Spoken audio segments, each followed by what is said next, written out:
సరే సరే.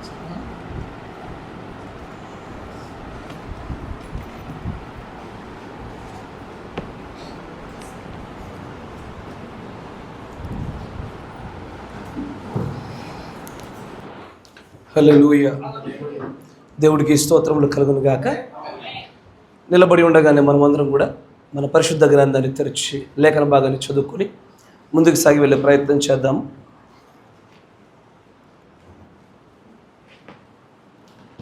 మత్తయి సువార్త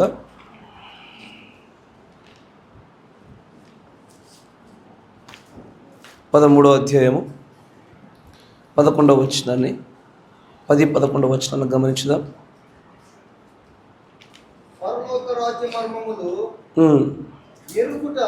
ఎరుగుట అనుగ్రహింపబడి ఉన్నది గాని వారికి అనుగ్రహింపబడలేదు. వానికి సమృద్ధి కలుగును, లేని వానికి కలిగినది వాని యొద్ద నుండి తీసివేయబడును. చాలు. నువ్వు నిలబడి ఉన్న చోట తలలో వచ్చండి, కళ్ళు మూసుకోండి, ప్రార్థన చేసుకుందాము. కనికర పూర్ణుడా, సర్వశక్తి సంపన్నుడా, ప్రభువా, ఈ అక్షరాలను ప్రభువా మేము చదివే ప్రయత్నం చేస్తుంటే అక్షర సంబంధమైన జ్ఞానాన్ని మేము పొందుకుంటాము, కానీ అది మాకు ఎన్నటికీ జీవాన్ని కలగచేయదు ప్రభువా. అక్షరం ఎప్పటికీ కూడా ప్రభువా మమ్మల్ని మరణానికి తీసుకెళ్తుంది, కానీ ఆత్మ మాత్రమే జీవింపజేస్తుందని సెలవిచ్చావు ప్రభువా. ఈ అక్షరం వెనకాల ఉన్నటువంటి ఆ ఆత్మను, వాక్యం వెనకాల ఉన్న వాక్య భావమును పట్టుకొనగలిగే శక్తిని మా అందరికీ దయచేయండి. కృపగల దేవా, నన్ను మీరు మరుగు చేయండి నాయన. ఈ ప్రజలను నువ్వు ఎన్నుకున్నావు, వీరిని నువ్వు పిలుచుకున్నావు, వీరిని రక్తంలో కడిగి ఉన్నావు. వీరితో నువ్వు ఏదైతే మాట్లాడాలని ఆశపడుతూ ఉన్నావో వాటిని ప్రభువా నీ పిల్లల ఎదుట బయలుపరచమని, నీ వాక్యమును బట్టి మేమందరము హర్షించే భాగ్యం మాకు దయచేయమని ప్రభు అయిన యేసుక్రీస్తు నామములో ప్రార్థన చేయుచున్నాము. ఆమేన్. దయచేసి కూర్చోండి.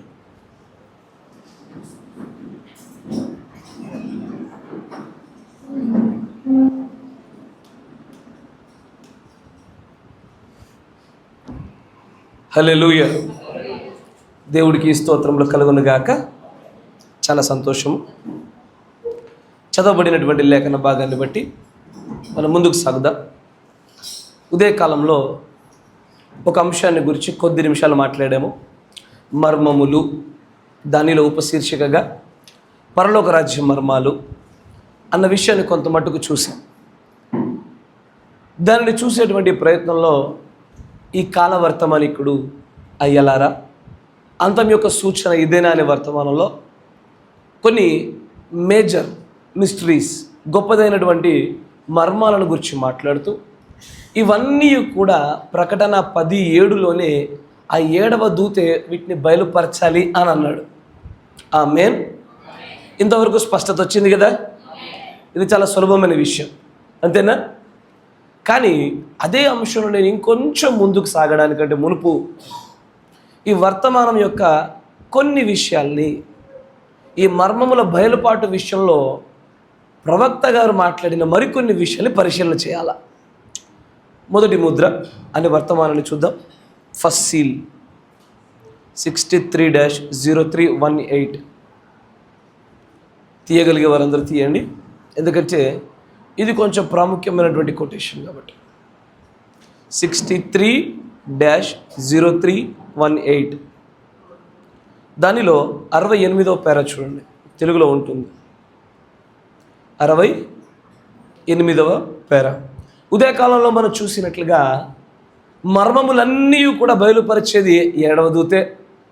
ప్రకటన 10:7లోనే మర్మముల బయలుపాటు అంతా జరిగిపోవాలి.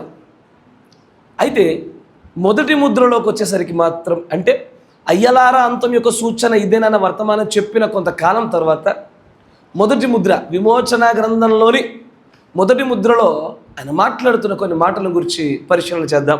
68.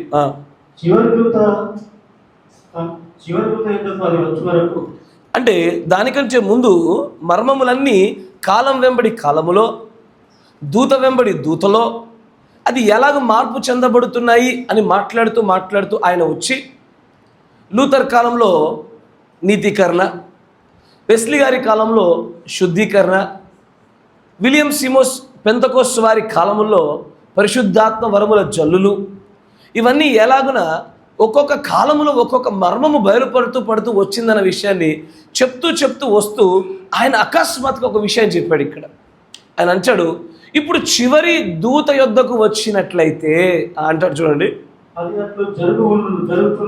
అది అట్లు జరుగుచుండును, అతడికి ఏ ప్రత్యేకమైన మర్మము లేదు, అతడికి ఏ ప్రత్యేకమైన మర్మము లేదు. ఇది నా దాంట్లో ఉందా, మీ దాంట్లో కూడా ఉందా? ఆయన మాట్లాడేది 7వ దూతను గురించి మాట్లాడుతున్నాడు. The final messenger. 7వ దూతకి ప్రత్యేకమైన మర్మాలేమి ఉండవు అన్నాడు ఆయన. మరొక చోట మాట్లాడుతూ అసలు మర్మాలన్నీ విప్పేదే 7వ దూత అని చెప్తాడు. కానీ అదే మొదటి ముద్రలోకి వచ్చి అసలు 7వ దూతకి ప్రత్యేకంగా ఆయన కోసం అంటూ ఏ మర్మాలు ఉండవు. ఇవి రెండు చూస్తుంటే ఒక దానితో ఒకటి విభేదించినట్లే కనబడుతుంది. ఎందుకంటే ఇప్పుడు నేను చెప్పుతున్నటువంటి కోణము, కొంతమంది 7 ముద్రలు బ్రహ్మం గారు తెరిచారు అని అంటారు. కొంతమంది కాదండి, అది వధించబడిన గొర్రెపిల్ల తెరిచింది అంటారు. ఈ ఇరువులు ఎవరు కరెక్టు అయ్యా? ఇరువులు ఎవరు కరెక్టు? ఒక వృక్షానికి ఫలం ఎక్కడి నుంచి వచ్చింది? వేరు ఉండడం వల్ల వచ్చిందా? కాండం ఉండడం వల్ల వచ్చిందా? లేదు, వేరులోనే అని చెప్పే వ్యక్తి ఒకరు, కాదు కాండం ఉంటే వచ్చిందని చెప్పే వ్యక్తి ఒకరు. ప్రత్యక్షత కలిగిన వ్యక్తులు అంటారు ఈ రెండు ఉంటేనే వస్తుంది. అందుకే ఉదయకాలంలో మర్మము అని చెప్పినప్పుడు అది బయలుపరచడానికి సరి అయిన వ్యక్తి, సరి అయిన ప్రణాళిక, సరి అయిన సమయం ఆధారపడి ఉండాలి. ఆయన సరి అయిన సమయము లవోదిక సంఘకాలము, సరి అయిన వ్యక్తి బ్రహ్మం గారు, సరి అయిన ప్రణాళిక 1963లో ఆ మేఘంలోనే ఆ 7 ఉరుముల స్వరం కూడా బయలుపరచాలి. ఈ మూడింటిని కలిపి చూసినప్పుడే ఈయన చెప్పుచున్న ఈ మాటలకు అర్థం తెలుస్తుంది. ఎందుకంటే 7 సంఘకాల ప్రత్యక్షత కావచ్చు, సర్పసంతానం అనేటువంటి సిద్ధాంతం కావచ్చు, అనేకమైన విషయాలు, ఇలాంటి గొప్ప గొప్ప మర్మాల్ని బ్రహ్మం గారు ప్లాజరిజం అంటే ఎవరో చెప్పిందని చూసి చెప్పారు అనేటువంటి ఆరోపణలు కూడా చేస్తున్నారు ఈ రోజున. మీరు గుర్తుంచుకోవాలి, ఎందుకంటే వర్తమానం పైన జరుగుతున్నటువంటి ఆ అన్యాయపు దాడిని అవగాహన కలిగి ఉండాలి. కానీ బ్రహ్మం గారు ఏం చెప్తారంటే అసలు 7వ దూతకి ప్రత్యేకంగా ఏ మర్మము లేదు. మీరు వింటున్నారా? మరొకసారి చదవండి అన్నమాట.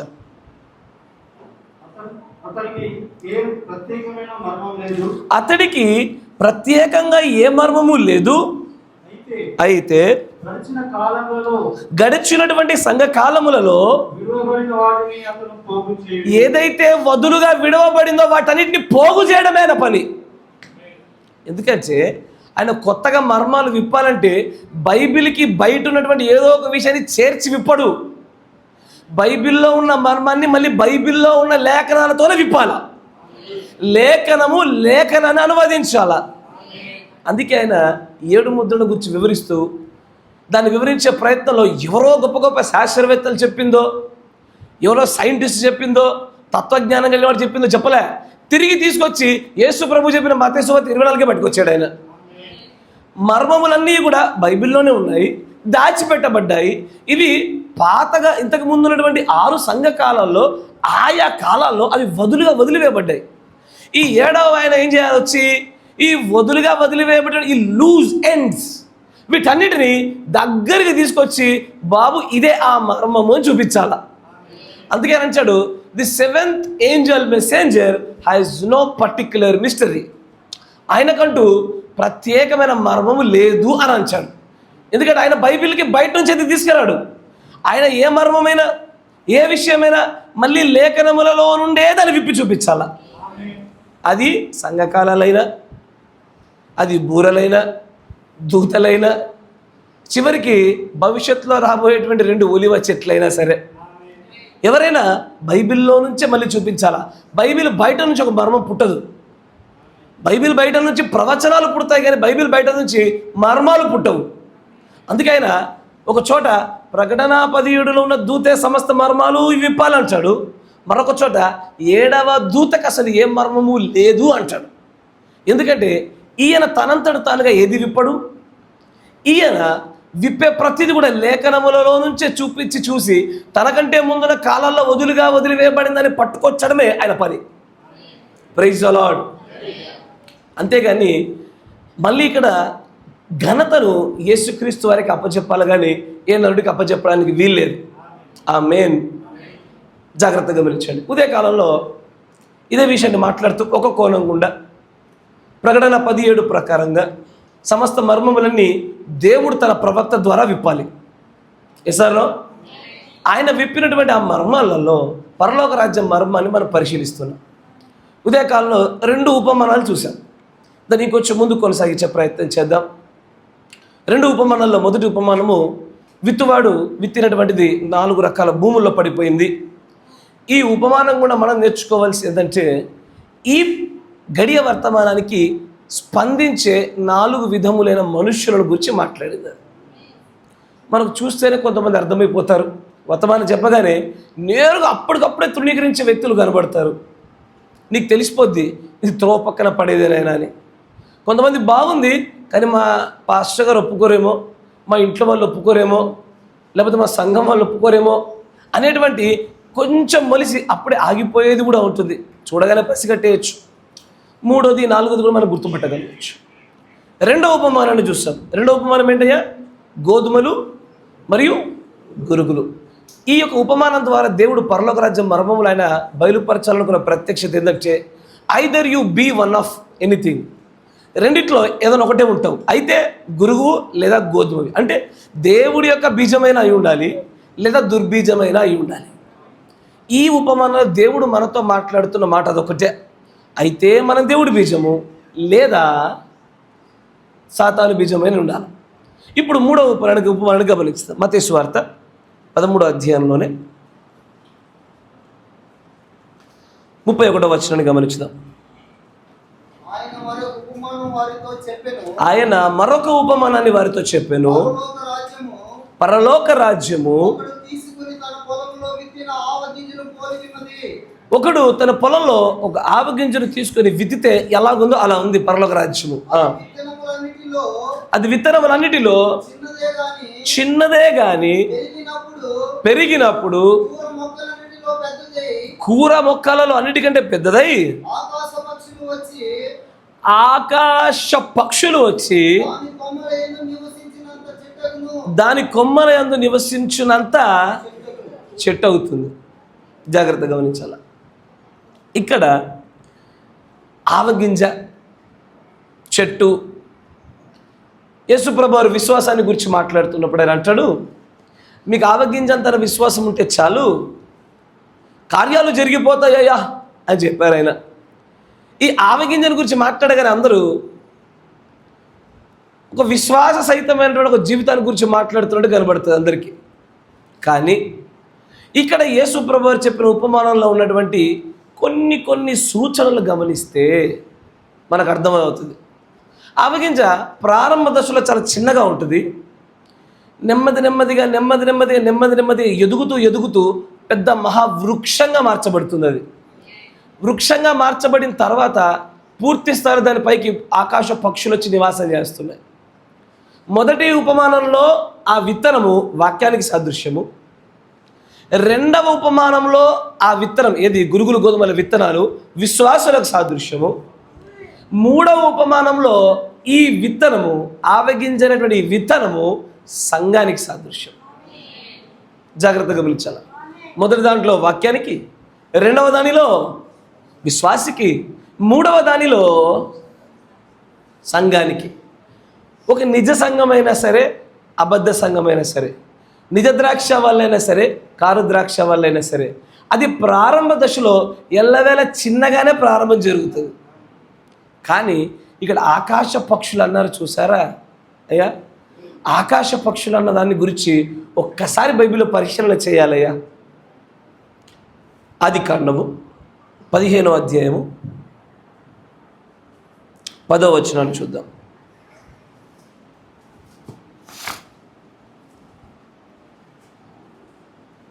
ఆదికాండము 15వ అధ్యాయము 10వ వచనం.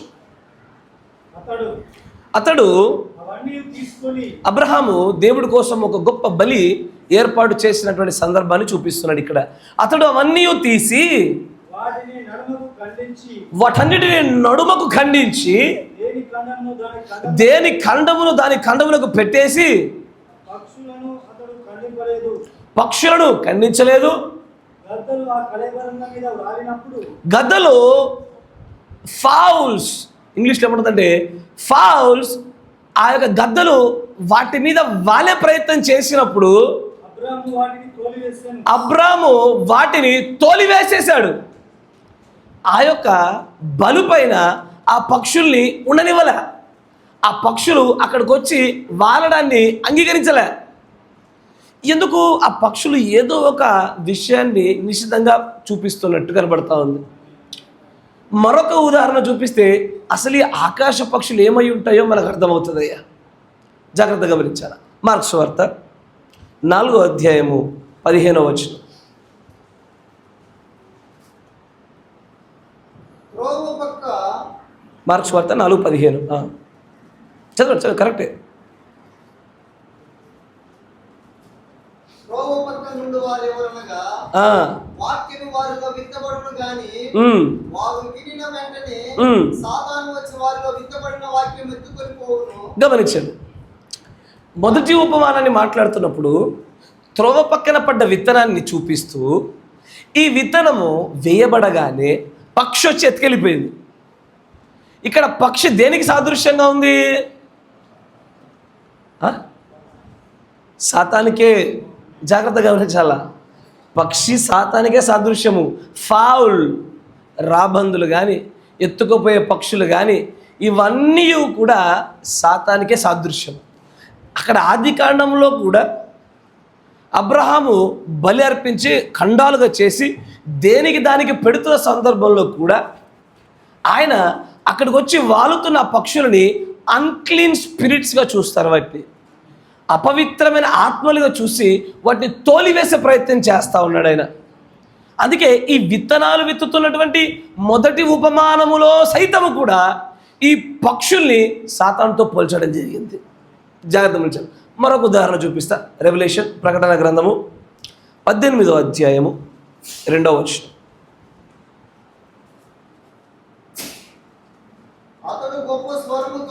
అతడు గొప్ప స్వరముతో ఆర్భాటించి ఇట్లా నేను మహాబబులోను కూలిపోయెను, అది దయ్యములకు నివాస స్థలమును, ప్రతి అపవిత్రాత్మకి ఉనికి పట్టును, అపవిత్రమును అసహ్యమునైన ప్రతి జాగ్రత్త గమనించాడయ్యా. నేను మళ్ళీ చెప్తా ఉండా, ఇక్కడ ఉన్న విత్తనము సంఘానికి సాదృశ్యం. అది నిజ సంఘమైనను అబద్ధ సంఘమైనను, నిజ ద్రాక్ష వల్లిని సూచించే చెట్టు అయినను అబద్ధపు ద్రాక్ష వల్లిని సూచించే చెట్టు అయినను, ఈ రెండింటి మీద వాలే పక్షుల యొక్క ఆత్మలు వేరు. మీరు వింటున్నారా? అక్కడ మహాబబులను పడిపోతున్న వచ్చాడు. అపవిత్రమును అసహ్యమునైన ప్రతి పక్షికి ఆ చెట్టు ఆశ్రయం ఇచ్చింది. అయ్యా, ఆ చెట్టు దానికి ఆశ్రయం ఇచ్చింది. మహాబబులోన్ అంటే ఎవరయ్యా? రోమ్, పోప్, ఆర్సియం, అంతేనే కదా. కానీ దాని గుండా వచ్చినటువంటి దాని పిల్లలే సంఘశాఖ పిల్లలు. ఎస్ఆర్నో? ఇది ఎలా ఉత్పత్తి అయింది అసలు? ప్రారంభ దశలో ఆ నేల అనబడుతున్నటువంటి దేవుడి పరిచర్య భూభాగంలో చిన్నగా విత్తబడినటువంటి ఆ విత్తనము నెమ్మదిగా ఎఫెసీ సంఘ కాలములో నికోలాయితుల క్రియలుగా ఉంది. చిన్న విత్తనమే, తుడి చేస్తే వెళ్ళిపోయేది అది. కానీ నికోలాయితుల యొక్క ఏం జరిగింది? ప్రకటన గ్రంథం తీయండి, 3వ అధ్యాయం. అర్థమనుడిగా చెప్తా. 2వ అధ్యాయం. అచ్చువలనే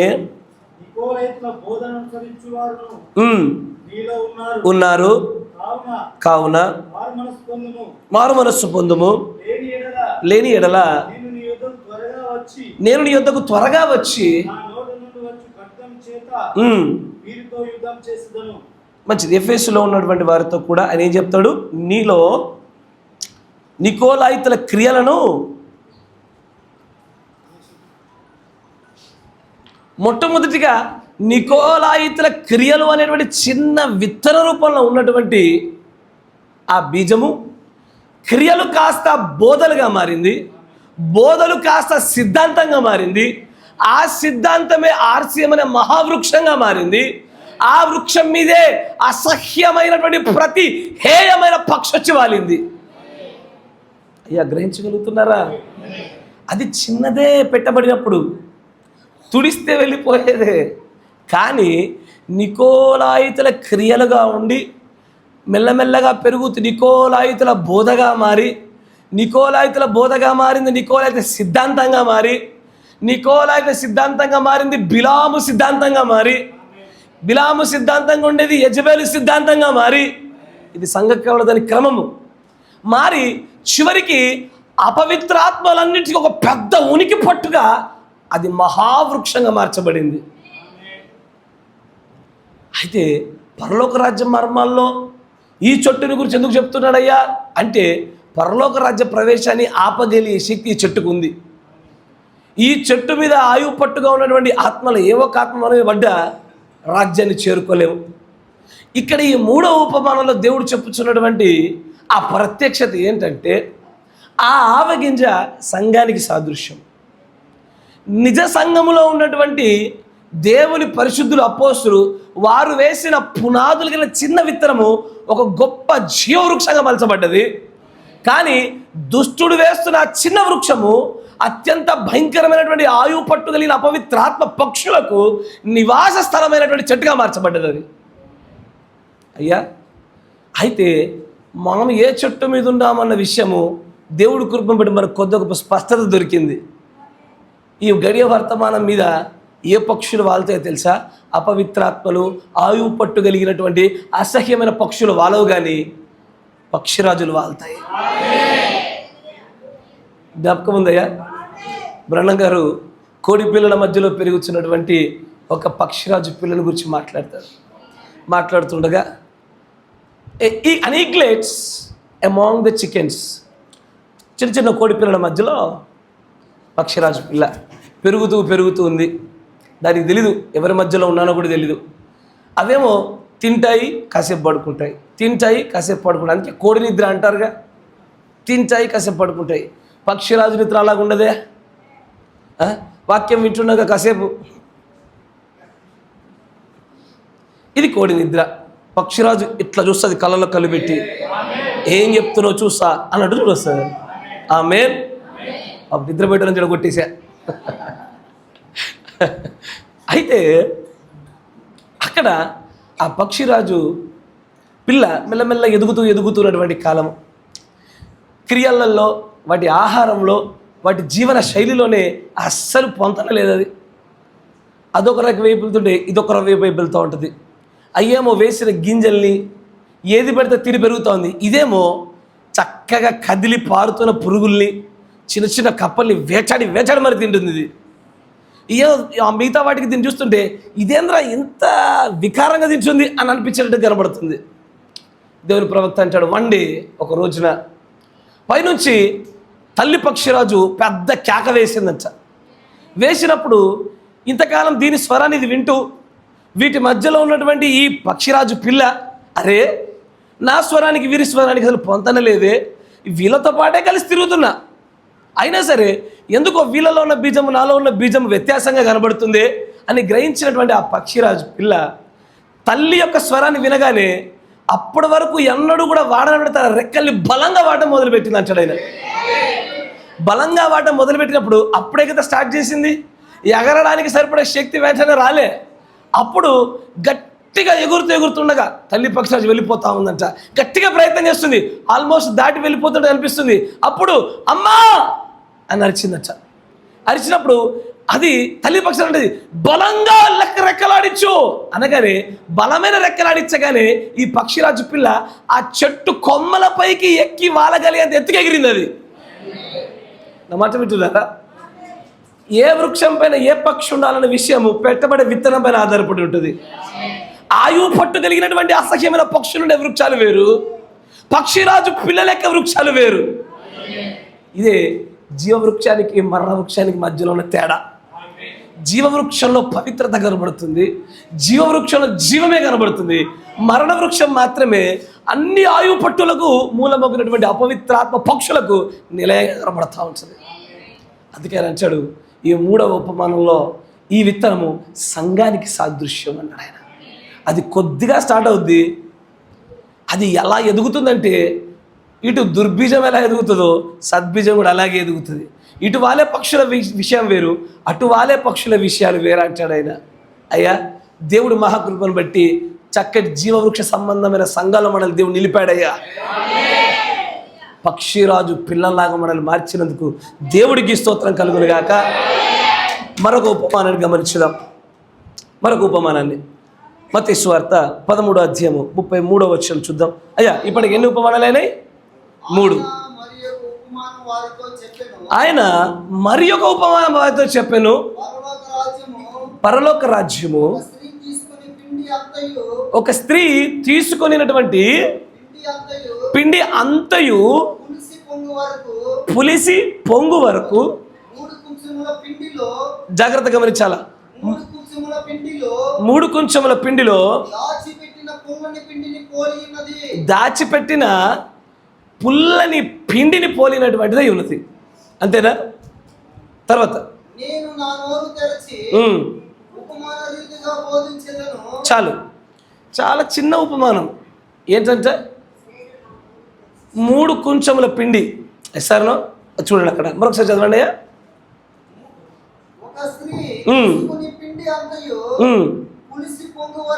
పులిసి పొంగు వరకు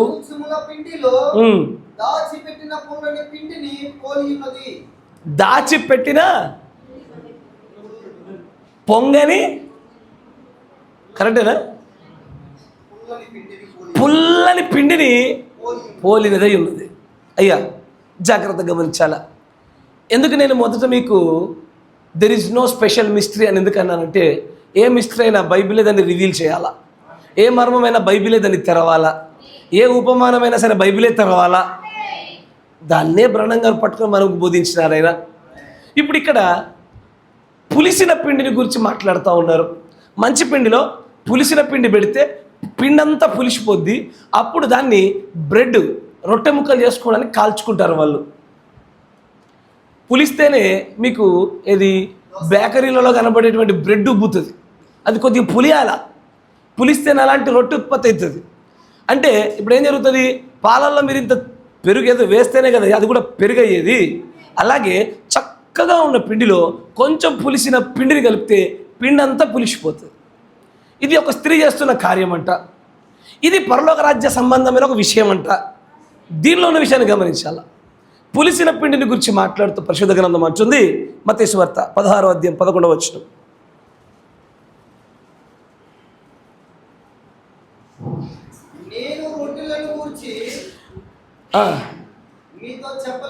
శిష్యులతో మాట్లాడుతున్నట్టుగా దాని పైన చూడండి, యేసుప్రభు శిష్యులతో ఏమన్నారు. ఆయన శిష్యులు వచ్చి రొట్టెలు తెచ్చడం మర్చిపోయి, అప్పుడు యేసుప్రభు అంటారు, చూచుకొనుడయ్యా పరిసయ్యులు సద్దుకయ్యులు అనువారి జాగ్రత్త పడుడని వారితో చెప్పాను. వారు అనుకుంటున్నారు ప్రాంతం వేరే ప్రాంతం నుంచి యేసుప్రభు దగ్గర రాగానే రొట్టెలు మర్చిపోయారు. మర్చిపోవడాన్ని బట్టి అప్పుడు వీరి ఆలోచనలేమో భూలోక సంబంధమైన పిండిని గుర్చింది, తండ్రి చెప్పుచున్నదేమో పరలోక సంబంధమైన అర్థాలతో కూడుకున్న పిండిని గురించి చెప్తున్నాడు ఆయన.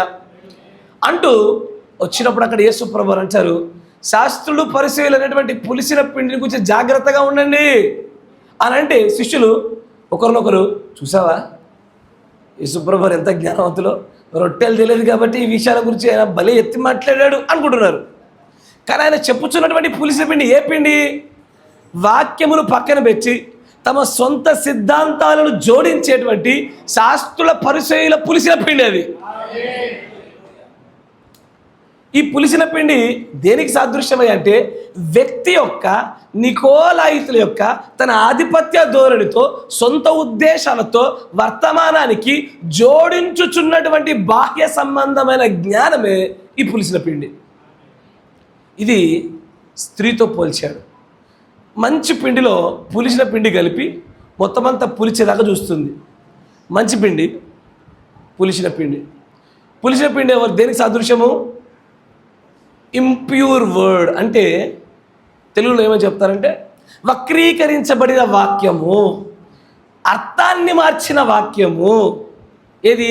ఇంప్యూర్, పులిసిన పిండి. మరొక ఉదాహరణ కూడా చూద్దాం. 1 కొరింథీ 5వ అధ్యాయం 1వ వచనం.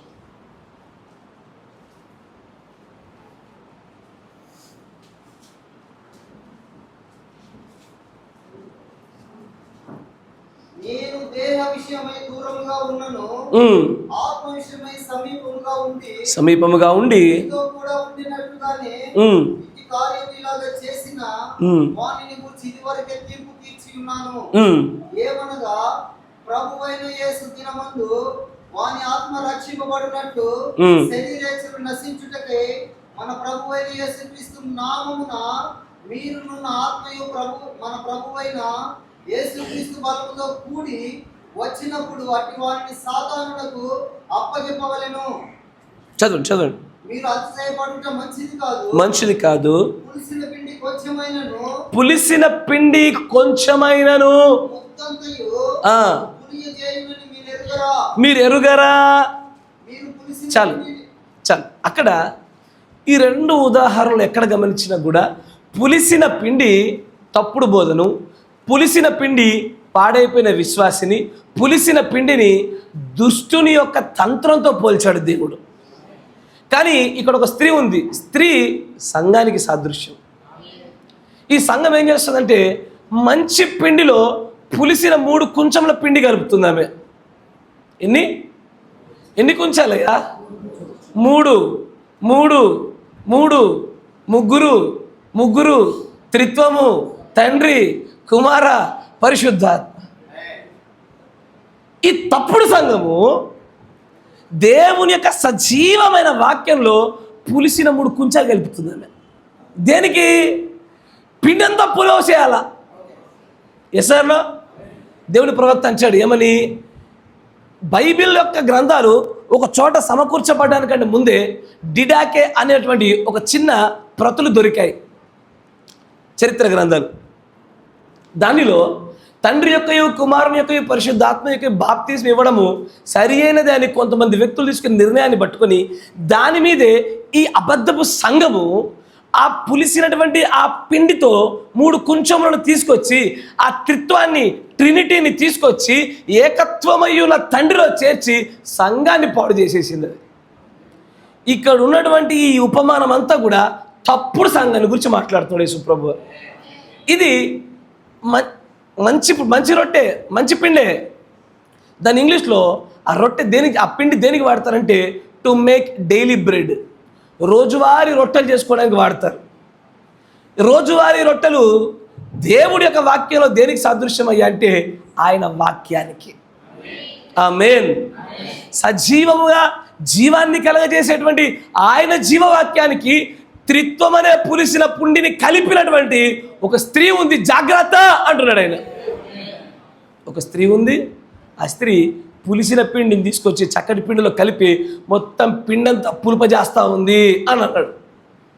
అయ్యా, దీనిలో మీకు సంఘకాలాలు కనబడుతున్నాయా? చూడగలిగే నేత్రాలు గలవారు. దీనిలో ముద్రలు కనబడుతున్నాయా? దీనిలో సంఘకాలంలో యోవేలు గ్రంథంలో పురుగులు కనబడుతున్నాయా? చూడగలిగే నేత్రాలు ఉంటే ఈ పరలోక రాజ్యం ఈ ఒక్క మర్మంలోనే సర్వ మర్మాలు దాచిపెట్టాడు దేవుడు. ఆ అబద్ధ సంఘము ఒకదాని వెంబటి ఒకటి జీవము గల సజీవమైనటువంటి దేవుడి సంఘాన్ని, సంపూర్ణమైన సత్య వాక్యాన్ని పులిసిన పిండిని ముద్దలు కలిపి మొత్తాన్ని పాడు చేసేసింది. అది అది ఈ రోజున సంఘంలో జరుగుతున్న కార్యమైనది. కానీ దేవుడు అంటున్నాడు ఏమన్నా తెలుసా, ఈ సంఘము కూర్చున్నది అది మొత్తాన్ని పులిపింపజేస్తుంది, జాగ్రత్త. అందుకే మనం కలిగి ఉండే సహవాసం కూడా జాగ్రత్తగా ఆచితూచి కలిగి ఉండాలా. మన స్నేహితులు కానీ, మన బంధువులు కానీ, మన మిత్రులు కావచ్చు, ఎవరైనా సరే మనం ఎవరినైనా మార్చగలిగేటువంటి శక్తి మనలో ఉంటేనే వారితో చక్కటి సంబంధాన్ని కలిగి ఉండాలా. లేదంటే నా ప్రేమపూర్వకమైన సలహా, హాయ్ అంటే హాయ్, బాయ్ అంటే బాయ్, అంతే కదయ్యా. ఎందుకంటే ఆ పులిసిన ముద్ద నీ జీవంగా నీ రొట్టెలో పడిందంటే నువ్వు పులిసిపోతావు. నీకు తెలియదు ఎంత ప్రమాదమో అది. ఆ పులిసే కార్యం కూడా ఎలా జరుగుతుందో నీకు తెలియదు. అది నా మాట పెట్టినారా? ఎంతో జాగ్రత్తగా పులియ చేయడం అనేది అకస్మాత్తుగా జరగదు, నెమ్మదిగా పులిసింపజేస్తుంది. అమ్మ పాలల్లో పెరిగేసి వెంటనే పెరగవద్దా, టైం పట్టుద్ది.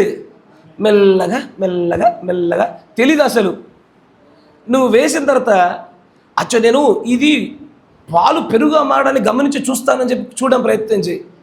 ఎప్పుడు మారుతుందో, ఏ స్టేజ్ దాటితే పెరిగైందో అని చెప్పడానికి వీలు పడదు. అట్లాగే ఈ పులిసిన ముద్దతో కనుక సాహసం చేసి తిరిగావనుకో, నువ్వు ఎప్పుడడు దుంకావో కూడా నీకు తెలియదు, దుంకేస్తావు.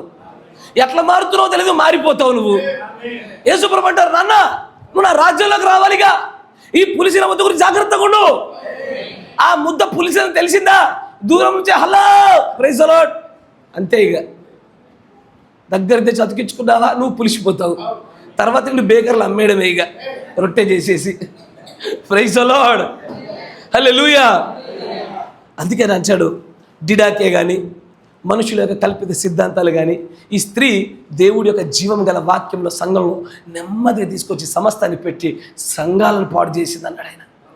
ఈ ఉపమానము నేరుగా స్ట్రైట్గా డౌట్ ఏమీ లేకుండా 100% అబద్ధ సంఘాలను గురించే మాట్లాడింది. ఆమేన్. మరొక ఉపమానాన్ని చూద్దాం. 4 అయ్యాయి కదా, 5వ ఉపమానాన్ని గమనించుదాం. మత్తయి సువార్త 13వ అధ్యాయం 44వ వచనం. అయ్యా నూతనంగా ఏదైనా గ్రహించగలుగుతున్నారా? ఆశీర్వదించబడుతున్నారా? దేవుడు మళ్ళీ దీవించును గాక. మత్తయి సువార్త 13వ అధ్యాయము 44వ వచనం. పరలోక రాజ్యము పొలములో దాచబడిన ధనమును పోలి ఉన్నది. ఒక మనుష్యుడు దాన్ని కనుగొని దాచిపెట్టి అది దొరికినటువంటి సంతోషముతో వెళ్ళి తన కలిగిందంతా అమ్మి ఆ పొలాన్ని ఆయన కొనేస్తాడు. చాలా సింపుల్గా ఉంది, చాలా సున్నితంగా ఉంది. ఉపమానాలు అంటే ఇలాగుంటాయి, కానీ ఒక్కొక్కరికి ఒక్కలాగా అర్థమవుతాయి. ఈ గడియ వర్తమాన ప్రత్యక్షంలో చూస్తే ఒకలాగా అర్థమవుద్ది, సంఘశాఖ ఆత్మతో చూస్తే ఒకలాగా కనబడుతుంది. ఇక్కడ ఒక మనుషుడు ఒక పొలంలోకి వెళ్ళాడు కదా, పని చేస్తా ఉన్నాడు. ఆ పొలము బైబిల్ గ్రంథానికి సాదృశ్యం, వాక్యానికి సాదృశ్యం. ఆ వాక్యంలో అతడు పనిచేస్తూ ఉండగా అక్కడ కనబడిన ఆ ధనం ఉంది చూసారా, ఆ ధనము దేవుని యొక్క ప్రవక్త మరి వాక్యం చెప్తుంది, చూద్దాం దాన్ని. ఆ ధనము పరిశుద్ధాత్మ బాప్తిస్మానికి సాదృశ్యం. అక్కడ కనబడిన ధనము పరిశుద్ధాత్మ బాప్తిస్మానికి సాదృశ్యం. ఒకసారి ఆ వాక్యంలో తన శోధన మొదలుపెట్టిన తర్వాత అతనికి పరిశుద్ధాత్మ బాప్తిస్మం తన కంచికి అగ్గుపడగానే వెనక్కి వెళ్ళి తనకు కలిగిన సమస్తాన్ని అమ్మైనా సరే దీన్ని కొనుక్కోవాలని నిర్ణయించుకున్నాడు ఆయన. ఏంటయ్యా కొనుక్కోవడమా? ఏదో అమ్మాలంటే ఏదో కొనుక్కోవాలంట, ఏదో అమ్మాలంటే ఏదో కొనుక్కోవాలంట. సాధారణంగా ఈ అమ్మకాలు కొనుక్కోవడాలు ఎక్కడ చూస్తాం మనము? 666 ముద్రలో చూస్తాం, కరెక్టేనా? అది వేరే అమ్మకాలు. కానీ ఇక్కడ దేవుడు కొనుక్కోమంటుంది, ఇది వేరే కొనుక్కోవడం. దేవుడు దేన్ని కొనుక్కోమంటున్నాడు? ఆ పొలంలో కనబడినటువంటి ఆ ధన విషయమై పొలాన్ని కొను. ఎస్ఆర్నో దీన్నే లవోదిక సంఘంలో మాట్లాడతాడు. ప్రకటన గ్రంథం చూడండి,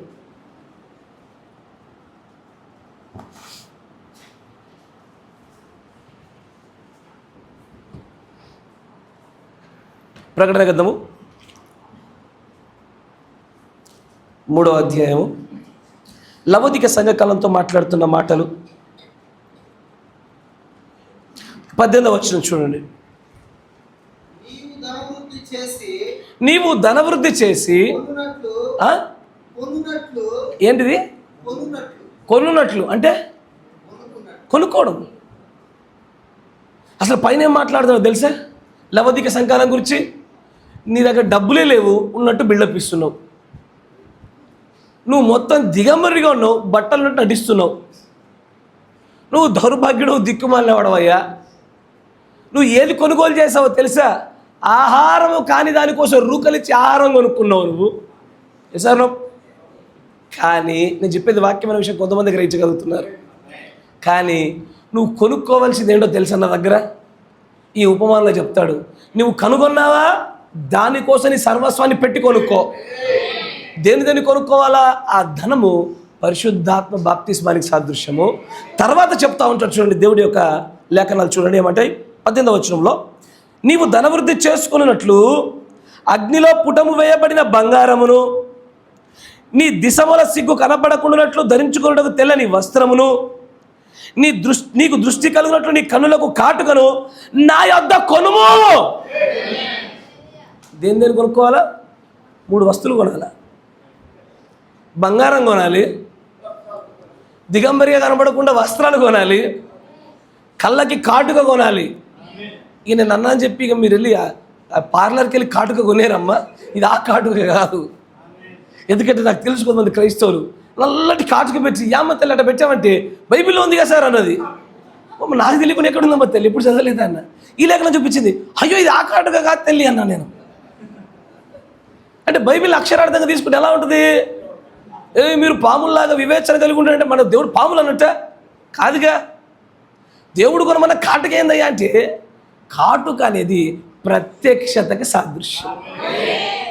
నా దగ్గర ప్రత్యక్షత కొనుక్కో, నా దగ్గర బంగారం కొనుక్కో, నా దగ్గర వస్త్రం కొనుక్కో. మరి అవి కొనుక్కోండి, దగ్గర డబ్బులు ఉండాలిగా అయ్యా. అవి కొనాలంటే ఊరికే వస్తుందా? పొలంలోకి వెళ్ళావు, ఇప్పుడు ఎవరో ఒక పొలంలోకి ఏదో కౌలుకో ఏదో పనికి వెళ్ళావయ్యా, పెద్ద మూట ఘనమైన అది దాచిపెట్టావు ఎవరు తెలియకుండా వచ్చావు. ఏం చేస్తావు ఇప్పుడు? చెప్పామా, ఎవడో కూడా లాక్కెళ్ళిపోతాడు. చెప్పకుండా మెల్లగా దాన్ని హస్తగతం చేసుకోవాలంటే ఆ పొలములకు సరిపడే వెల తయారు చేసుకోవాలా. అంతేనా? పరిశుద్ధాత్మ బాప్తిస్మాన్ని కూడా కొనుక్కోవడం అంత ఈజీ కాదండి. బంగారం కొనుక్కోవడం అంత ఈజీ కాదు, వస్త్రాలు కొనుక్కోవడం అంత సులభం కాదు, ప్రత్యక్షత అనే కాటుక కొనుక్కోవడం అంత సులభం కాదు. బయట పెట్టి 20 రూపాయలు పెడితే వచ్చి కాటుక లాంటి కాటుక కాదు అది.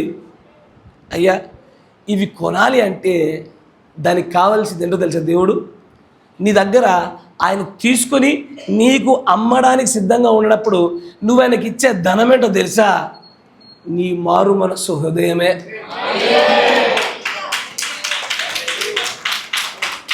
ఎందుకు తెలుసా? బలులర్పించుట చేత సంతోషపడేవాడు కాదైనా, విరిగి నలిగిన హృదయాల చేత, మారు మనస్సు జీవితాల చేత, వెలిగింపబడినటువంటి విశ్వాస జీవితాల వల్లే నువ్వు బంగారం కొనగలుగుతావు, వస్త్రాలు కొనగలుగుతావు, నీవు కాటుక కొనగలుగుతావు అని అంటాడు. ప్రత్యక్షత తక్కువ ఉందా? ప్రార్థించు, నేను ఇస్తా. నిన్ను నువ్వు తగ్గించుకున్న దగ్గరికి రా, నీకు ప్రత్యక్షతని ఇస్తా. జ్ఞానం కొదవగా ఉందా నీకు? నన్ను అడుగు, నీ జ్ఞానం నమ్ముతా నీకు. కానీ నేను తీసుకోవాల్సిన డబ్బు ఏంటో తెలుసా? నీ తగ్గింపు దీనత హృదయన కావాలి. ఇది లేకుండా ఆయన దగ్గర నువ్వు వ్యాపారం చేయలేవు. నువ్వు కొంచెం అన్న కూడా అది కొనలేవు. కొంతమంది అనుకుంటారు, నా దగ్గర ఉన్న ఆస్తి, నా దగ్గర ఉన్న పొలం ఇస్తే దేవుడు భవిష్యత్తు ఇస్తాడేమో.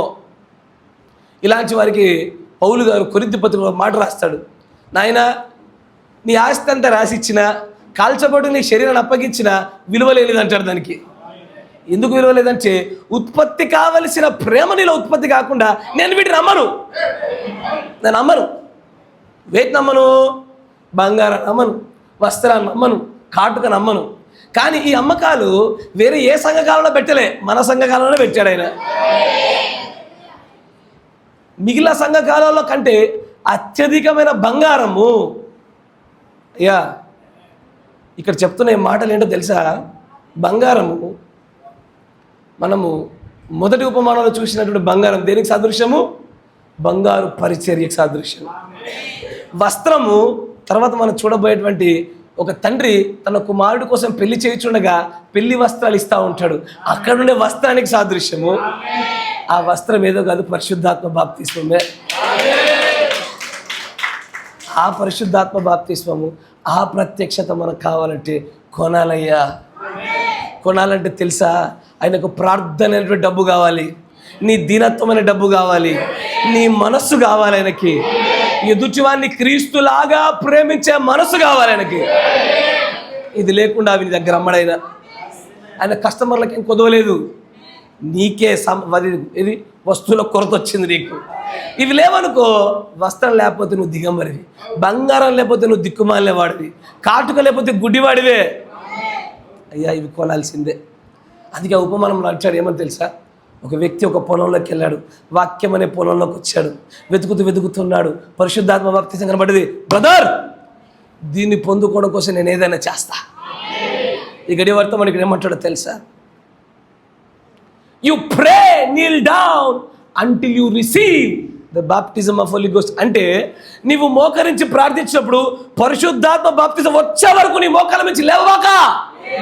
ఎందుకంటే ఇది లేకుండే అసలు క్రైస్తవ జీవితంలో ఏ కార్యాన్ని చేయలేము మనం. అవతల గట్టులోకి వెళ్ళడానికి ఇదే టికెట్. ఈ టికెట్ లేకపోతే ఈ లోకంలో క్రైస్తవుడని ఎంటెంఎస్ఎస్ బిలీవర్ అని ఎంటెంఎస్ఎస్ సంఘం అని చెప్పి చక్కగానే మనం సంతోషపడవచ్చు, కానీ అవతల గట్టులోకి ఒక అడుగు కూడా పెట్టలేమయ్యా. కొనాల్సిందే ఆ బంగారాన్ని, కొనాల్సిందే ధనాన్ని, కొనాల్సిందే వస్త్రాన్ని, కొనాల్సిందే కాటుకని.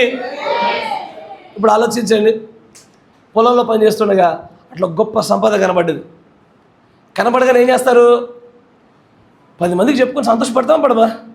మీ బోర్లో నీళ్లు పడితే ఆనందపడే జనాలు ఈ రోజున ఇస్తారా? బోర్వెల్ వేస్తే మీ ప్రాంతంలో నీళ్ళు ఎక్కువ కాబట్టి మీకు ఆ బాధ తెలియదేమో. మా వైపులో కొంచెం నీళ్ళు కొంచెం కొరతగా ఉంటాయి కాబట్టి 30-40 బోర్లు వేస్తారు వాళ్ళు, అయినా నీళ్ళు పడవు. ఎన్నిసార్లు వేసి నీళ్ళు పడకపోతే పడక పడినాడు పండగేగా రోజున వాళ్ళకి 10 మందికి చెప్పుకుంటారు వాళ్ళు, నా పొలంలో మా బోర్లో వాటర్ వచ్చాయి అని.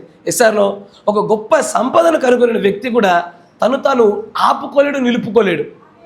ఇట్లాగే ఒక ఆమె ఏదో తన దినచర్యలో ముందుకు సాగుతూ ఉండగా వాటర్ కోసం పోయింది.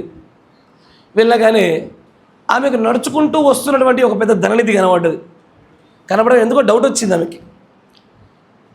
చూస్తూనే ఉంది, సరే మనకెందుకులే అనుకుంది. ఆయనే వచ్చి దాహంలో కొన్ని నీళ్ళు ఇమ్మమ్మా అని అడిగేది.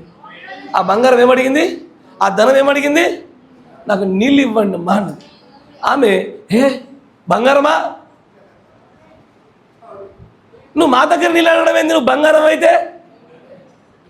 నిన్ను దాహమునకు నీళ్ళు ఇమ్మని అడుగుతున్నావాడు ఎవడో నీకు తెలియదు, తెలిస్తే ఇలా మాట్లాడవు నువ్వు.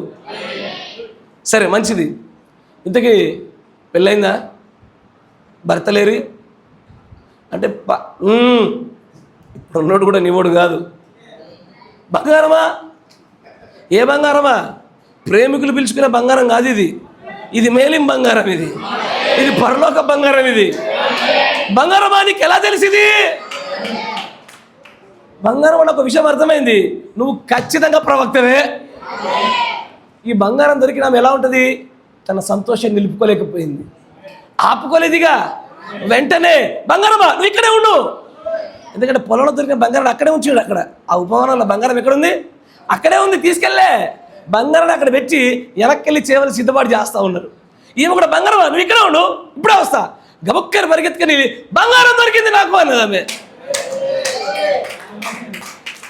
ఎవరికైనా ఏమనిపిస్తుంది, బంగారం దొరికిందంటే మాకు కూడా అవకాశం ఉంటుందేమో, ఇంత ముద్ద కాకపోయినా ఇంత చిన్న ముక్క దొరకపోద్దా? ఎంతనే పరిగెత్తుకుని 10 మంది వచ్చారు, ఇదిగో ఇదే నేను చెప్పిన బంగారం చూసి బంగారమే అన్నది అక్కడ. ఆ బంగారం కోసము ఆమె ఆ బంగారాన్ని చూసినప్పుడు ఆమెలో కలిగినటువంటి సంతోషము అంతా ఇంత కాదయ్యా. ఆ సంతోషం ఎలా ఉంటుందో తెలుసా? మరొక లేఖనాన్ని చూపిస్తే చూడండి, యోహాన్ పత్రిక, యోహాన్ సువార్త 1వ అధ్యాయం 44వ వచనం.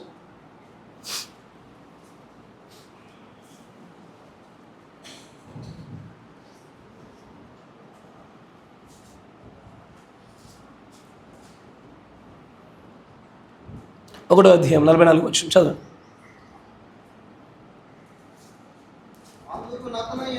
అందుకు నతానియేలు నజరేతులో నుండి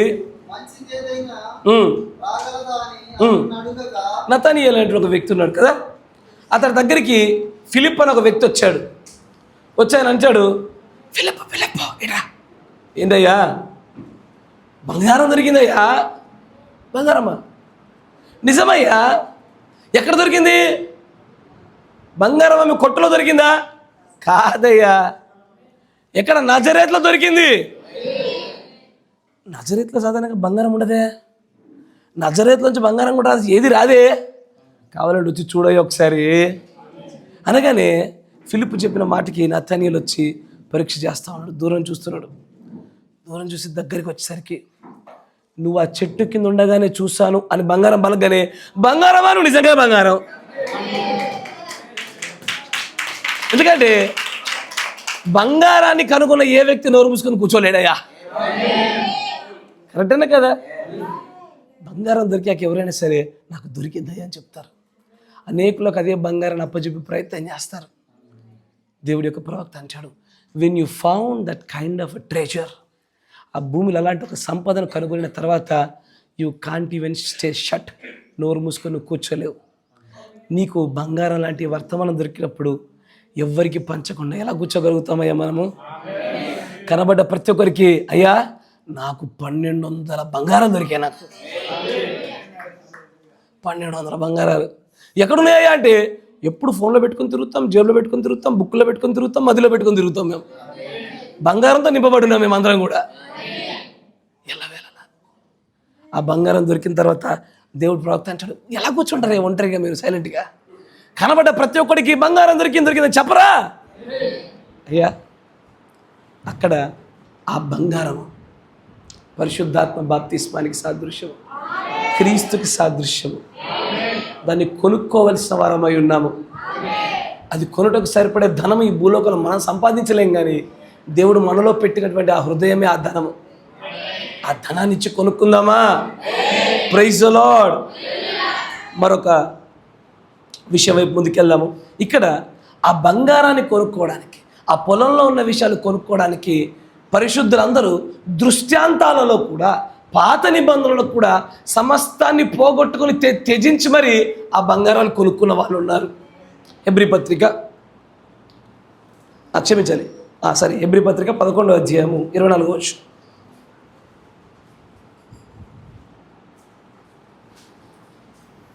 కొందరు మానుకొను 11:24.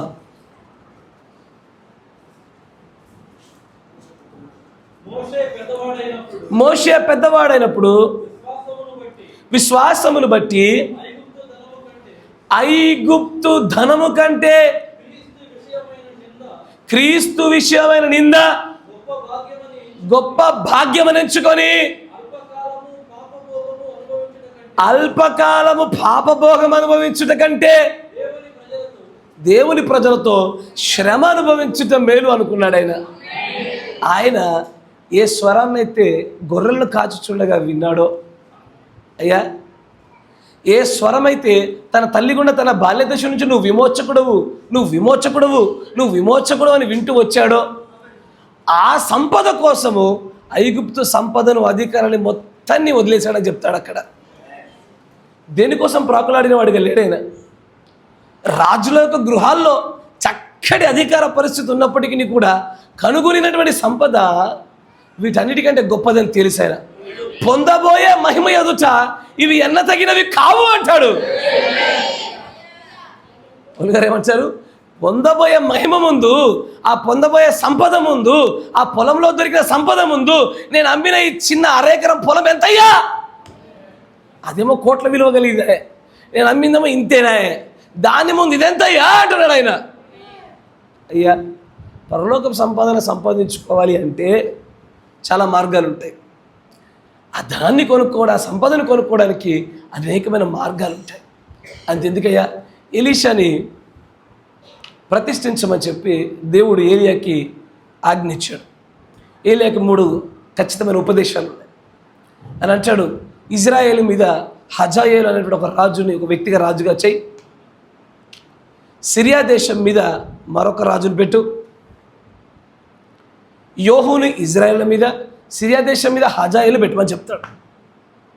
పెట్టిన తర్వాత 3వదిగా ఆయన చెప్పేది ఏంటంటే, ఎలీషాని నువ్వు నీ తర్వాత శిష్యుడిగా పెట్టుకో అని చెప్తాడు ఆయన.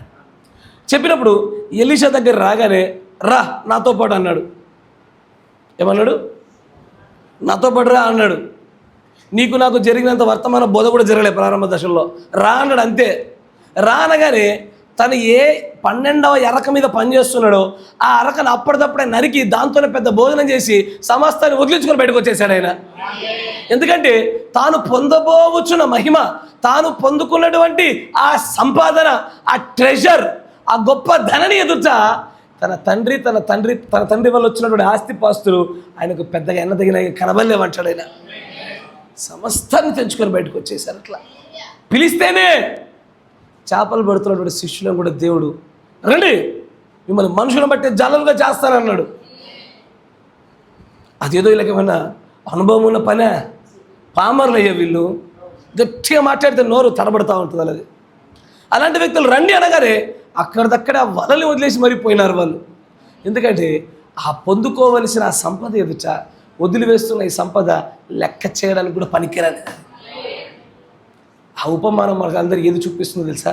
ఏ true believer will sell out every possession to find that baptism of holy ghost. అంటే పరిశుద్ధాత్మ బాప్తిస్మాన్ని పొందుకోవడానికి నిజమైన విశ్వాసి దేన్నైనా కోల్పోవడానికి వెనకాడడు. అలాంటి వారిదే పరలోక రాజ్యం. నా మాట విన్నారా? నాకు ఇటు అవ్వ కావాలి బువ్వ కావాలంటే నడవదు, తెలుసా సమేత? ఇటు అవ్వ కావాలి బువ్వ కావాలంటే కుదరదు. ఏదన్నా ఒకటే చూజ్ వన్. నాకు దేవుడు కావాలి లోకం కావాలంటే కుదరదు. నువ్వు దేవుడికి సిరికి దాసులుగా ఉండలేవు. నువ్వు ఏదైనా ఒక వైపు నిలబడగలగాల. పరలోక రాజ్యం కావాలనుకుంటున్నావా అని అంటాడు. తల్లి నేను, తండ్రి నేను, అక్క చెల్లెలను, తమ్ముళ్ళను, చివరికి తన ప్రాణమును సహా ద్వేషించకపోతే నాకు పాత్రులు కాదు, నాకు శిష్యులు కాదు అంటారు ఆయన. అలాంటి వారిదే పరలోక రాజ్యం. ఇది కొంచెం కఠినమైన మాటే. అందుకే బ్రహ్మం గారు ఒక నిష్పత్తి చెప్తారు. ఆయన ఒక రేషియోని గురించి మాట్లాడతారు. ఆయన చెప్పిన నిష్పత్తిలో, ఆయన చెప్పిన రేషియోలు ఏముంటో తెలుసా? 10 లక్షల్లో ఒక్కడెత్తబడేటువంటి స్థితిగతులు ఉన్నాయి అన్నాడు ఆయన. ఐగుప్తు నుంచి బయటకు వచ్చినప్పుడు 20 లక్షల కాలుబలంలో వాగ్దానం చేయబడిన సమయంలో ఉన్నటువంటి యెహోషువ కాలుబలు ఇద్దరే అక్కడ చేరుకుంది. అదే లెక్కతో ఆయన అంటాడు నేడు కూడా అదే పరిస్థితి. 10 లక్షల్లో ఒక్కరు. ఎవరు? ఈ పరలోక రాజ్య నియమాలు తెలిసి దాని ప్రకారంగా నడుచు వారిని మాత్రమే ఏది పరిశుద్ధ బాప్తిజం దొరికిందా దానికోసం సమస్తాన్ని పోగొట్టుకోవాల్సిందే. అది పొందుకునే వరకు కూడా సమస్తాన్ని పోగొట్టుకోవాల్సిందే. ఇదిగో ఇలాంటి ఒక సమర్పణ జీవితాలు కలిగి ఉన్న వారిదే పరలోక రాజ్యం.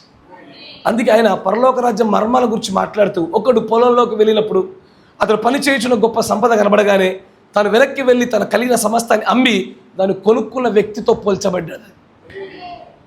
అయ్యా పరలోక రాజ్యం రావాలంటే ఇవి చేయాల్సిందే, ఇవి తప్పదయ్యా. నేను మిమ్మల్ని స్థలాలు పోలే అమ్మమని చెప్పట్లే. దేవుడి పరలోక రాజ్యంలోకి రావడం కొరకు నీ ప్రాణాన్ని పోగొట్టడానికి కూడా వెనకాడకు అంటున్నా. ఈ స్థలాలు పొలాలతో దేవుడిని కొనలేవు, కానీ దేన్నైనా సరే దేవుడి కోసం పోగొట్టుకోగలిగే సమర్పణ జీవితాలతో పొందుకుంటాం. ఆయన కోసం ప్రాణం పెడితే ఓ 10 మంది విశ్వాసులు రక్షించబడతారా? ఆయన కోసం ప్రాణం పెడితే ఆయన నామానికి ఘనతగా ఉంటుందా? ఆయన కోసం ప్రాణం పెడితే ఆయన చిత్త నెరవేర్పు జరుగుతుందా? పెట్టేద్దామయ్యా స్టెఫెను వలే. ఆమేన్. స్టెఫెను తన ప్రాణాన్ని పెట్టడానికి వెనకాలలే. అందుకే అతను చనిపోతున్నప్పుడు కూడా ఆకాశం తట్టు చూడగా ఆకాశం పరలోకం తెరవబడుతుందని చూశాడు ఆయన. అప్పటికి కూడా తన హృదయంలో ఉన్నటువంటి స్పందన ఏంటో తెలుసా?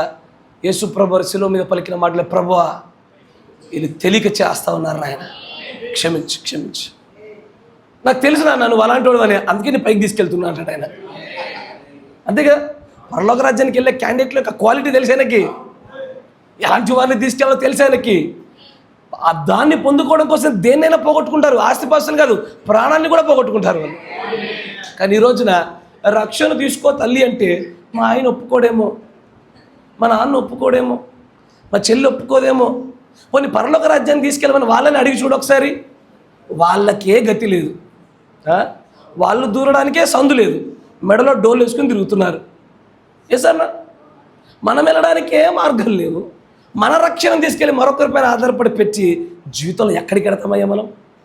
లేదు లేదు. రక్షణ వ్యక్తిగతమైనటువంటిది. ఎవరో చెప్తే తీసుకునేదో, ఎవరి దగ్గర పర్మిషన్ తీసుకునేదో కాదు అది. భార్య భర్తను అడగాల్సి అక్కర్లేదు, తండ్రి కుమారుని ఎవరెవరు అడగాల్సి అక్కర్లే. వారు గ్రహించారా, పొందుకోవాల్సిందే. మరి బాప్తిసం తీసుకుంటే మా ఇంట్లో ఊరుకోరండి, కొడతారండి. దేవుడి కోసం పడు 4 దెబ్బలు ఏమవుతుంది? రాళ్ళ దెబ్బలు పడి చచ్చిపోయిన వాళ్ళు ఉన్నారు. 4 దెబ్బలకు వచ్చింది ఆ బాధ. ఎసార్లో ఇప్పుడు మీ గత జీవితాలు చూసుకోండి. ఏ విశ్వాసైనా మనం చేసిన ఆ తింగరి చేష్టలు కాలక్రమేణా మర్చిపోయాం మనము. సమాజం మర్చిపోయిందా? అట్లనే అన్నీ మర్చిపోతాయి సమాజం. కాలంతో పాటు ఈ భూమి మీద అందరూ అన్నీ మర్చిపోతారు. నేను మీ దగ్గర ఒక 10 లక్షలు దొంగతనం చేసిన, ఒక 10 ఏళ్ళ తర్వాత నీతో పాటు కలిసి తిరిగి ఆ విషయాన్ని నువ్వు ఇద్దరం మర్చిపోతావు. ఎంతటి భయంకరమైన తీవ్ర ప్రమాదమైనా సరే కాలంతో పాటు అన్నీ మర్చిపోయే స్వభావాలు మనుషులకు ఉన్నాయి. ఇలాంటప్పుడు బాప్తిజం తీసుకుంటే కొడతారండి. చాలా చోట్ల విన్నాయి మాటలు. అమ్మో బ్రదర్, మా ఆయన చంపేస్తాడు బ్రదర్. ఇట్స్ ఓకే, పర్లోక రాజ్యంకి వెళ్తావు. ఎందుకు చెప్పా? చంపేస్తే చచ్చిపోతాయి, పర్లోక రాజ్యంకి వెళ్తావన్నా. ఏంటి పాస్టర్ గారు, క్రైస్తవులకు వచ్చే బతకడానికా చచ్చిపోవడానికా? కాదు, నువ్వు ఇక్కడ చేస్తే అక్కడ బతుకుతావు, ఇక్కడ విత్తింది చేస్తే అక్కడ మొలకెత్తుతావు. ఈ విషయాలు అర్థం కాలేదు. ఇది అర్థం కావాలంటే పరలోక రాజ్య నియమాలు తెలిసి ఉండాలా. ఆమేన్, ప్రైజ్ ది లార్డ్, హల్లెలూయా. మంచిది. తర్వాత మరొక చోటు చూద్దాం, మరొక ఉపమానం చూసే ప్రయత్నం చేద్దాం. మత్తయి సువార్త 13వ అధ్యాయము 45వ వచనం చూద్దాం.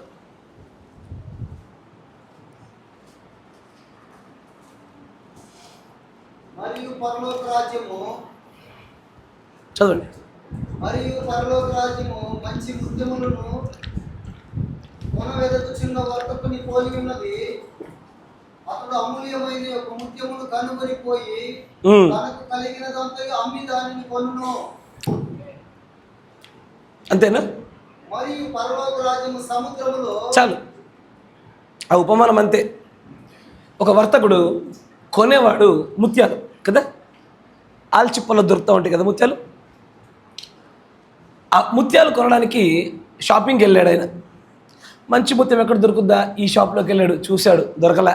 ఆ షాప్లోకి వెళ్ళాడు, దొరికాడు, చూడలే. ఈ షాప్లోకి వెళ్ళాడు, చూశాడు, ఏమీ దొరకట్లే. అన్నీ చూసి ఒక్క షాప్లో మాత్రము అద్భుతమైన నాణ్యమైనటువంటి చక్కటి ముత్యం కనబడ్డది. ఆ ముత్యం కనబడగానే ఆయన ఏం చేశాడు? అతడు వచ్చిందే ముత్యాలు కొనడానికి, కొనాలంటే ఏదో కొనుక్కోవచ్చు, కానీ కాదు, ఉన్నతమైనటువంటి శ్రేష్టమైనటువంటి నాణ్యమైనటువంటి ముత్యం చూడగానే ఇంటికెళ్ళి మొత్తం తీసుకొచ్చి ఆ ముత్యం కొనుక్కున్నాడు ఆయన. ఆమేన్, ప్రైజ్ ది లార్డ్. ముత్యం దేనికి సాదృశ్యంగా ఉందో పరిశుద్ధ లేఖనాల్లో చూద్దామా? హల్లెలూయా. గమనించండి, మత్తయి సువార్త 7వ అధ్యాయం 6వ వచనం.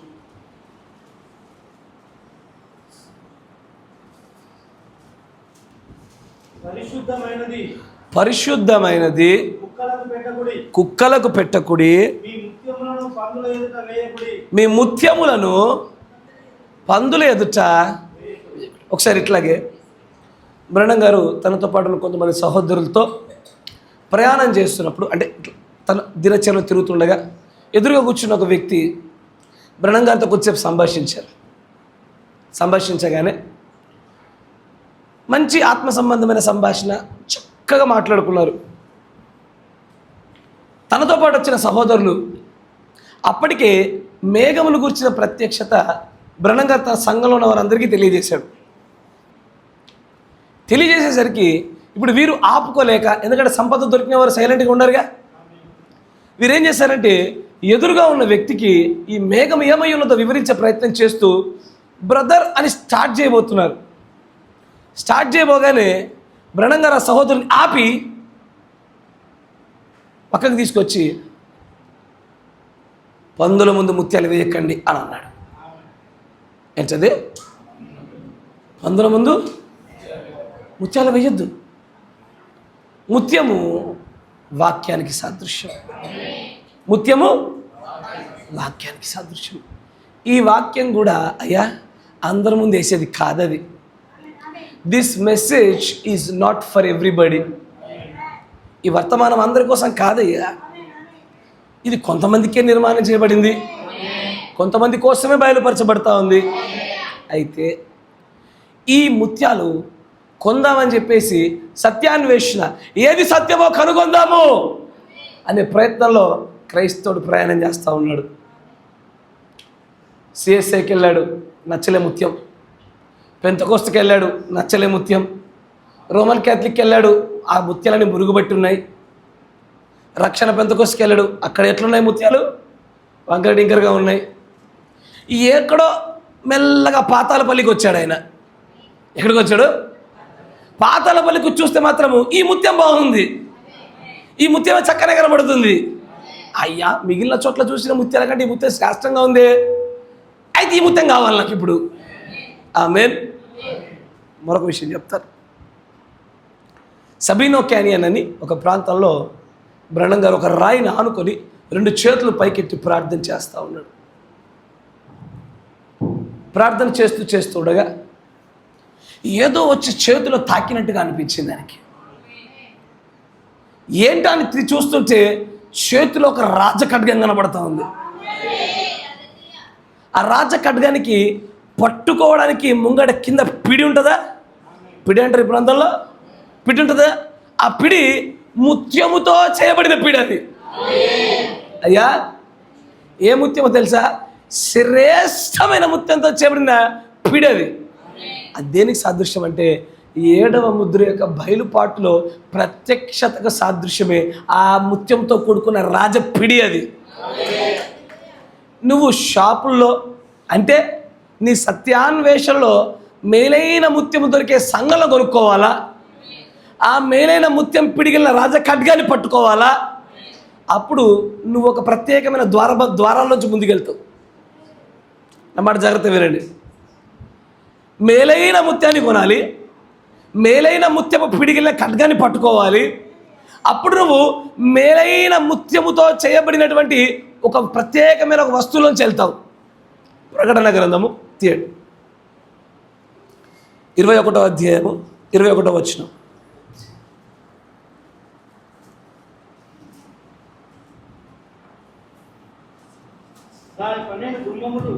దాని 12 గుమ్మములు 12 దేని 12 గుమ్మములు? పరలోక పట్టణానికి సంబంధించినటువంటి గుమ్మాలు ముత్యాలతోనే చేయబడతాయి. నీవు ముత్యమును మేలైన ముత్యాన్ని కొని ముత్యపు పిడిని పట్టుకొని ముత్యముతో చేయబడిన గుమ్మాల గుండా వెళ్ళగలగాల. మీరు వింటున్నారా? ముత్యముతో చేయబడిన గుమ్మాల గుండా నువ్వు వెళ్ళాలంటే ముత్యముతో పిడి కలిగినటువంటి రాజఖడ్గం పట్టుకోకుండా వెళ్ళలేవు. ఆ ముత్యంతో పిడి ఉంది చూసావా? ఆ ఖడ్గం దొరకాలంటే ముత్యములు అమ్మేటువంటి సంఘానికి వెళ్ళక తప్పదు. అయ్యా, ముత్యములు దొరికే సంఘాల్లోకి వెళ్ళి ముత్యం కొనుక్కోవాల్సిందే. అక్కడ రాజఖడ్గంతో కూడుకున్నటువంటి ఆ తెల్లని ముత్యం కలిగిన పిడి పట్టుకోవాల్సిందే. ముత్యముతో చేయబడినటువంటి ఆ గుమ్మముల యొక్క గుండా వెళ్ళి ఆ పరలోక పట్టణాన్ని స్వాధీనం చేసుకోవాల్సిందే. వీటన్నిటికీ ముత్యాలే కావాలా? అయితే ఏ ముత్యాలు? మేలైన ముత్యాలు. అంటే ఈ ఉపమానం ద్వారా దేవుడు ఏం చూపిస్తున్నాడంటే, ఆ సత్యాన్ని వెతికే క్రైస్తవుడికి సర్వసత్యమైన క్రీస్తు వర్తమానం దొరకగానే మిగిలిన వాటన్నిటిని వదిలేయాల్సిందే. అంటే మిగిలినవి ముత్యాలు కావా? ముత్యాలే. మిగిలినవి సంఘాలు కావా? సంఘాలే. మిగిలిన వారు క్రైస్తవులు కాదా? క్రైస్తవులే. మిగిలిన వాళ్ళు పాస్టర్లు కాదా? పాస్టర్లే. మిగిలిన వాళ్ళు విశ్వాసులు కాదా? విశ్వాసులే. కానీ ఇది శ్రేష్టమైన ముత్యంతో కూడుకున్నవి ఇవన్నీ. ఈ వర్తమానము శ్రేష్టమైన ముత్యము. ఈ వర్తమానం గుండా వచ్చిన ప్రత్యక్షతలన్నీ శ్రేష్టమైన ముత్యాలే. ఇవి మాత్రమే ముత్యముతో చేయబడిన ద్వారబంధకాల గుండా పరలోక పట్టణానికి నన్ను తీసుకెళ్ళగలిగేది. హల్లెలూయా, ప్రైజ్ ది లార్డ్. అందుకేనయ్యా మేలైన ముత్యాన్ని కొనుక్కోవాలా. మిగిలిన ముత్యాలు మనకొద్దు. అవి ముత్యాలైనప్పటికీ ఏదైతే మేలైన ముత్యం ఉంటుందో దాన్ని కొనుక్కోవడమే పరలోక రాజ్యంలోకి వెళ్ళడానికి దేవుడు పెట్టిన నియమము, రహస్యం, మర్మము. ఆమేన్. తర్వాత మరొక ఉపమానాన్ని చూద్దాం. మత్తయి సువార్త 13వ అధ్యాయం 47వ వచనం చూద్దాం.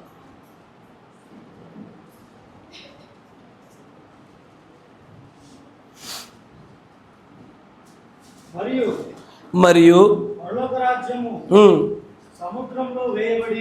సముద్రంలో వేయబడి నానా విధమైనటువంటి చేపలు పట్టినటువంటి ఒక వలను పోలి ఉన్నది. ఏది? పరలోక రాజ్యము. నిండినప్పుడు దరికి లాగి కూర్చుండి మంచి వాటిని గంపలలో చేర్చి చెడ్డ వాటిని బయట పారవేయుదురు. అలాగే యుగ సమాప్తి అందు జరుగును. యుగము సమాప్తి అయ్యేటువంటి సమయంలో గమనించండి, ఒక వల వేశారు, వల వెంటనే పైకి లాగరు, అది మెల్లగా లాగి చూస్తున్నప్పుడు నిండుగా అనిపించాలి, నిండినప్పుడే దాన్ని బయటకు లాగుతారు. అంటే దేవుడు వెంటనే వల బయటకు తీయడు, యుగ సమాప్తి అప్పుడే బయటకు తీస్తాడు, కోతకాలం వచ్చినప్పుడే బయటకు తీస్తాడు దాన్ని. ఈ వల వేయడం అంటే ఏంటో తెలుసా? దేవుడు ఈ ప్రపంచ మానవాళ్ళందరికీ కూడా సువార్తని, వర్తమానముని ప్రకటన చేయడమే. అందరి మీద వర్తమానాన్ని చల్లేశాడు. ప్రతి ఒక్క చేపను పట్టుకుందామని కాదు. బ్రహ్మం గారు అంటారు, 3వ ఇడుపుల గురించి మాట్లాడుతూ 3 ఇడుపుల గురించి దర్శనం కలిగింది ఆయనకి. ఒకసారి వలేశాడు, పట్టాడు, చిన్న చిన్న చేపలు వస్తున్నాయి. రెండోసారి వలేశాడు, కొద్దిపాటి జర్కీ మూమెంట్స్, ఎందుకు గట్టిగా బలంగా లాగినట్టు అనిపించింది. దేవదూత అంటాడు ఆగు అంటాడు. 3వసారి వలేస్తే అరుదైనటువంటి విలువైనటువంటి రెయిన్బో ట్రౌట్ చేప పడుతుంది. ఆ రెయిన్బో ట్రౌట్ చేపే ఎండ్ టైమ్ మెసేజ్ బిలీవర్కి సాదృశ్యం. ఈ మొదటి ఈడ్పు అనే స్వస్థతల గుండా ఈ చేపలు రావు, రెండో ఈడ్పు అంతరంగాల యొక్క పరిశోధన గుండా నిజమైన చేపలు రావు, 3వ ఈడ్పు అయినటువంటి సంపూర్ణ వాక్య బయలుపాటు ద్వారానే ఈ సంపూర్ణమైన రెయిన్బో ట్రౌట్ చేపలు దొరికింది. అయితే ఈ వల వేశాడు, ప్రపంచమంతటికి వర్తమానం ప్రకటించాడు. అయ్యా, వర్తమానం అంతా ప్రకటించబడిందా? ఈ భూమి అంతా ప్రకటించబడింది, ఇంకా కొన్ని లేక గ్యాప్ ఉందా?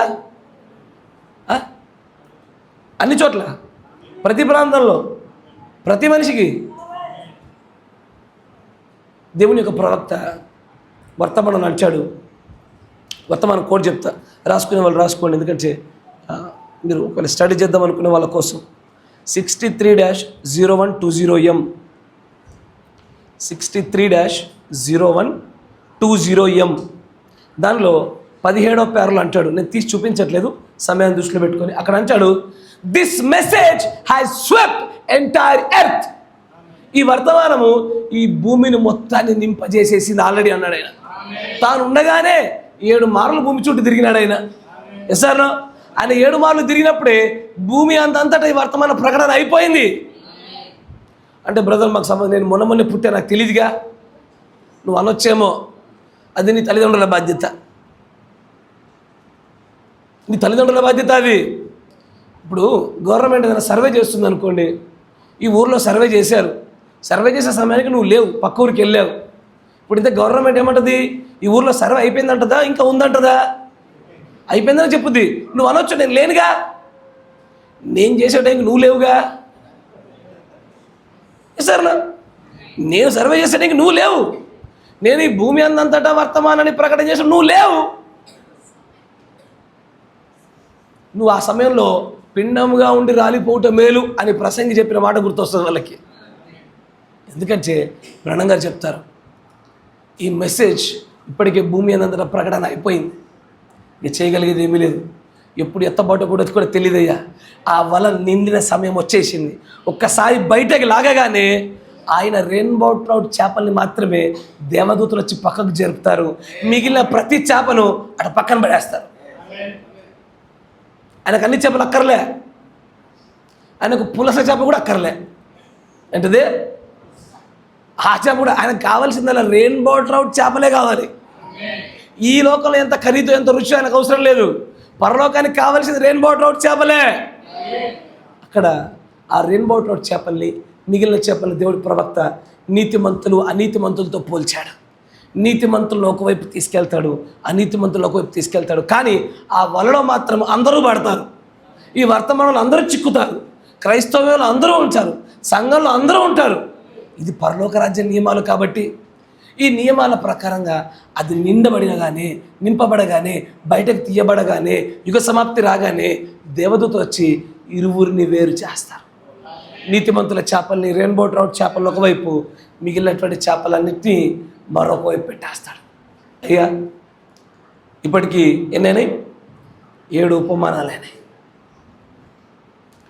పరలోక రాజ్య మర్మాలన్నీ కూడా ఈ ఉపమానాలు గ్రహించిన వాడు మాత్రమే రాజ్యాన్ని స్వాతంత్రించుకోగలుగుతాడయ్యా. ఈ ఉపమానాలు తెలియక వీడి అర్థాలు కనుక సంఘశాఖ అర్థాలు పట్టుకున్నాం అనుకోండి, రాజ్యాన్ని స్వాతంత్రించుకోలేం. ఏ విధము చేతనైనా సరే ఆ రాజ్యాన్ని పొందుకోవడం మనకు కావాలయ్యా. మీరు ఇష్టపడుతున్నారా? ఆయన ఉపమానంలో చెప్పినట్టుగా ఆ మేలైన ముత్యాన్ని కొనుక్కోండి అయ్యా. ఆ మేలైనటువంటి నేలలో పడిన విత్తనలాగా ఉండండి అయ్యా. అయ్యా, గోధుమల వలె జీవించుదాము. గురుగులు పక్క నుండి ఎంతగా మనల్ని కదిలించినా గోధుమల్లాగా ఉండే ప్రయత్నమే చేద్దామయ్యా. మనము వలలో వేయబడుతుండగా ఆ వలకు బయట ఉండగా ఆ వలలో ఉండే రెయిన్బో చేపలాగే జీవించుదామయ్యా. ఆ చిన్నగా వేయబడిన ఆవగింజ విత్తనము అది ఆయువు పట్టు కలిగినటువంటి అనేకమైన దురాత్మలు కలిగినటువంటి పక్షుల లాంటి కొమ్మల మీద కాకుండా జీవవృక్షం మీద వారేటువంటి పక్షిరాజు పిల్లలాగా ఉందామయ్యా. అలా ఉన్నప్పుడే ఆ రాజ్యం నీదవుతుంది, నాదవుతుందయ్యా. ఆ రాజ్యం కోసం ఏదైనా పోగొట్టుకోవడానికి సిద్ధపడినటువంటి ఆ స్థలంలో సంపద దొరకగానే వెనక్కి వెళ్ళి సమస్తాన్ని అమ్మి దాన్ని కొనుక్కోవడానికి సిద్ధపడినటువంటి విశ్వాసిలాగా సమస్తాన్ని వెచ్చించి ప్రాణాలను కూడా దారపోసేటువంటి సమర్పణ జీవితాలతో రాజ్యాన్ని స్వాతంత్రించుకుందాము. God bless you. దేవుని దీవించును గాక. సమయాన్ని స్థానిక సంఘ కాపరి గారికి అప్పచెప్తా ఉన్నాను.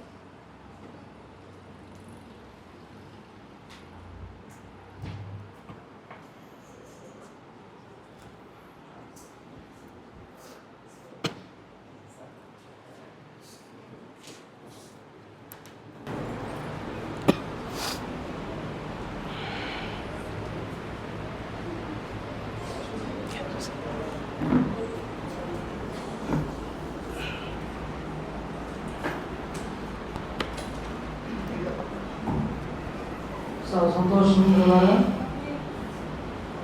13 నిజంగానే యేసు ప్రభుత్వం పెట్టే ఉన్నాను.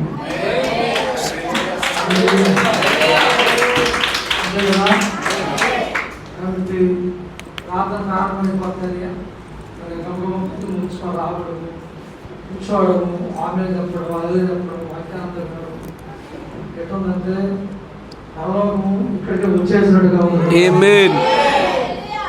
వచ్చేసింది కదా పక్కన కూడా పరలోకము అది ప్రత్యేకంగా రాదు, కానీ మన మధ్యలోనే వచ్చి ఉన్నది అని అన్నట్టు. మరి నిజంగానే పరిశుద్ధమైన పౌలు గారు అగ్నిపత్రిక 2:7 ఆయన అంటాడు, అసలు మన పరలోకమైన స్థలంలోనే కూర్చోనున్నాం. దేవుడి నామానికి మహిమ కలుగును గాక. కాబట్టి బిడ్డలారా, ఇదేదో ఈ ఆనందము, ఈ సంతోషము, ఇది 13, 14, 15తో ఇది ముగించగా బిడ్డలారా, ప్రభు చిత్తం అయితే మనకి ఆవిష్కారాన్ని ఆరోగ్యం ఇచ్చిండు. బిడ్డలారా, ఈ సంవత్సరం అందరిలో కూడా ఈ ఆనందాన్ని, సంతోషాన్ని మనం ముందుకు కొనసాగించాలి. పరిశుద్ధమైన పౌలు గారు అన్నాడు, ఆనందించండి, చెప్పండి, మరలా ఆనందించండి అన్నాడు ఆయన. మన ఆనందమే ఈ గడియ వర్తమానం. బిడ్డలారా, మన సంతోషమే ఈ గడియ వర్తమానము. ఈ వర్తమానం మీద మనం ధ్యానిస్తాము, లేదా చదువుతాము, వింటాము. నిశ్చయముగా మన బాధలు, మన కష్టాలని కనబడు. అర్థమవుతుందా? అన్నీ కూడా చెప్పండి మాయమైపోతాయి. కాబట్టి దేవుడు మనకు ఒక నిశ్చయం ఇస్తాడు. కాబట్టి దేని విషయంలో భయపడబాకండి బిడ్డలారా. మనం లోకంలో ఉన్నవాడి కంటే మనలో ఉన్నవాడు చెప్పండి గొప్పవాడు. మరి నాచేతిలో జరిగిన మన మంటలు చెప్పండి ఇక్కడ వస్తాయి అనుకోబాకండి. అంటున్నారా? ఇక లేదు అక్కడ జరిగిన మనపూర్ దేశంలో అవి ఇక్కడ జరగదు అనుకోబాకండి. జరుగుతాయి. ఎందుకని వెళ్ళి బైబిల్ రాయబడ్డాయి కాబట్టి జరుగుతాయి. విన్నారా? కాబట్టి అవన్నీ జరగాల్సిందే. కానీ బ్రదర్ పాష గారు చెప్పినట్టు, కానీ ఇవన్నీ జరగక మునిపే ఆ ఒత్తిడి మనల్ని చెప్పండి శోధించక మునిపే ఖచ్చితంగా మనం ఇక్కడ ఉండనే ఉన్నాం. రాకముందే ఆలో ఎత్తబడిపోయారు. బిడ్డలారా, కరెక్టేనా? జలబలం రాకముందే ఆలో ఎత్తబడ్డాడు. మరి సొదొమ అగ్ని వడగళ్ళు ఆ దేవతల కురవగా ముందే లోతు ఊరి వల్ల బయటికి వెళ్ళిపోయాడు. జలబలానికి ముందు కష్టపడి కట్టిన లోతు కూడా ఊరిలోకి వెళ్ళిపోయాడు.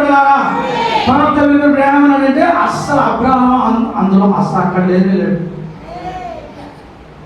అర్థమవుతుందా? మనం కూడా అబ్రహాము సంతానమే కదా.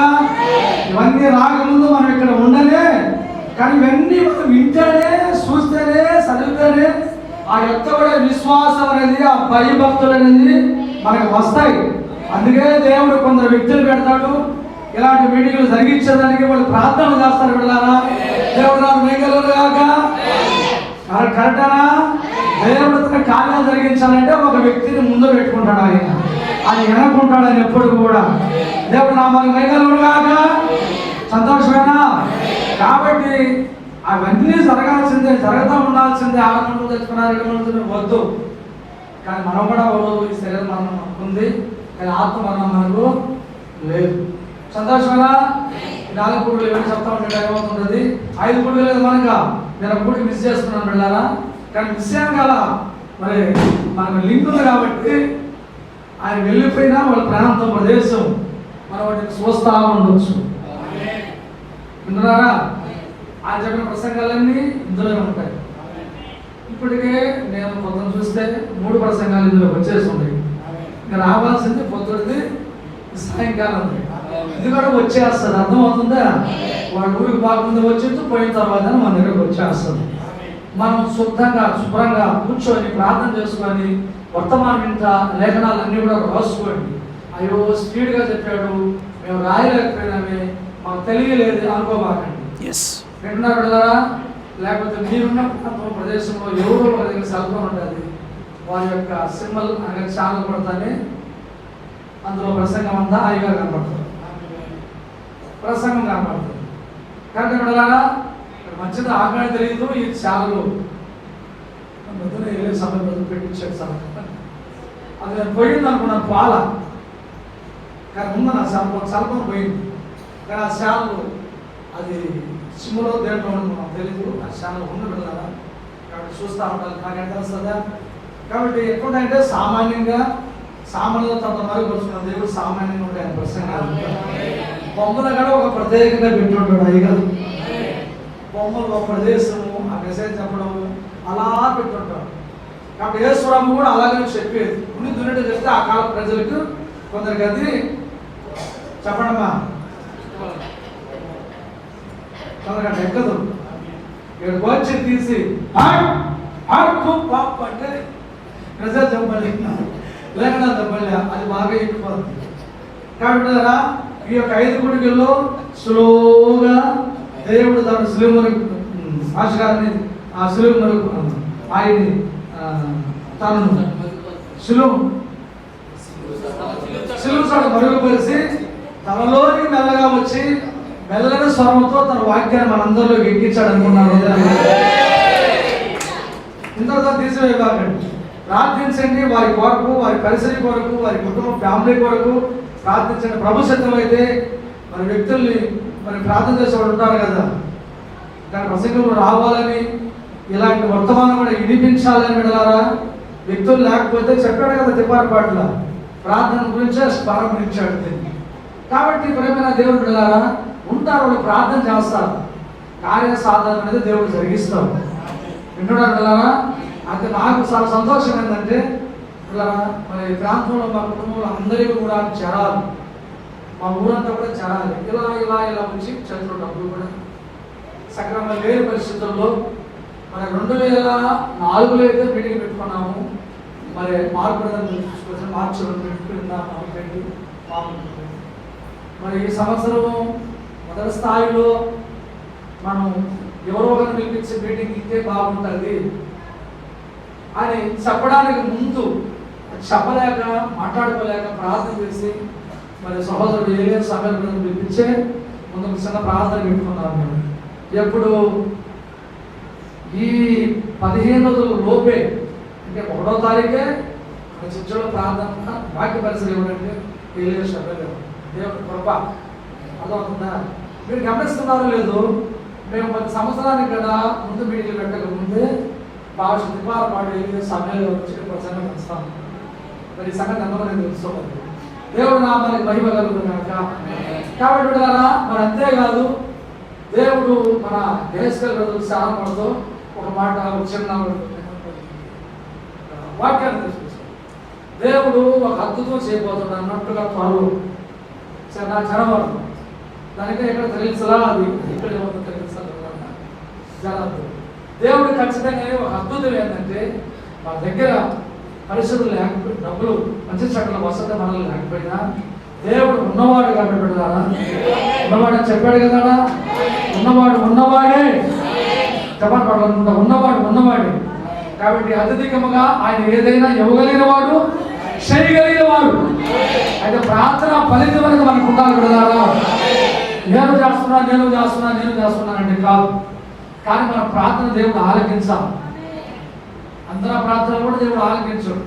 కాబట్టి దేవుడి యొక్క మహా కృపను బట్టి మరి చెప్పాలంటే ఈ చిన్న ఈ మానవంతంలో ఈ పరిస్థితుల నిమిత్తము ప్రార్థన చేసే వ్యక్తులు ఉన్నారు, భారం కలిగి. అర్థమవుతుందా? దేవుడి పట్ల చెప్పండి దుప్పెట్లు సహాయం చేసే వ్యక్తులు కూడా ఉన్నారు కాబట్టి మరి ఈ కార్యాలన్నీ కూడా ఇలాగా మనం జరుపుకుంటా ఉన్నాం.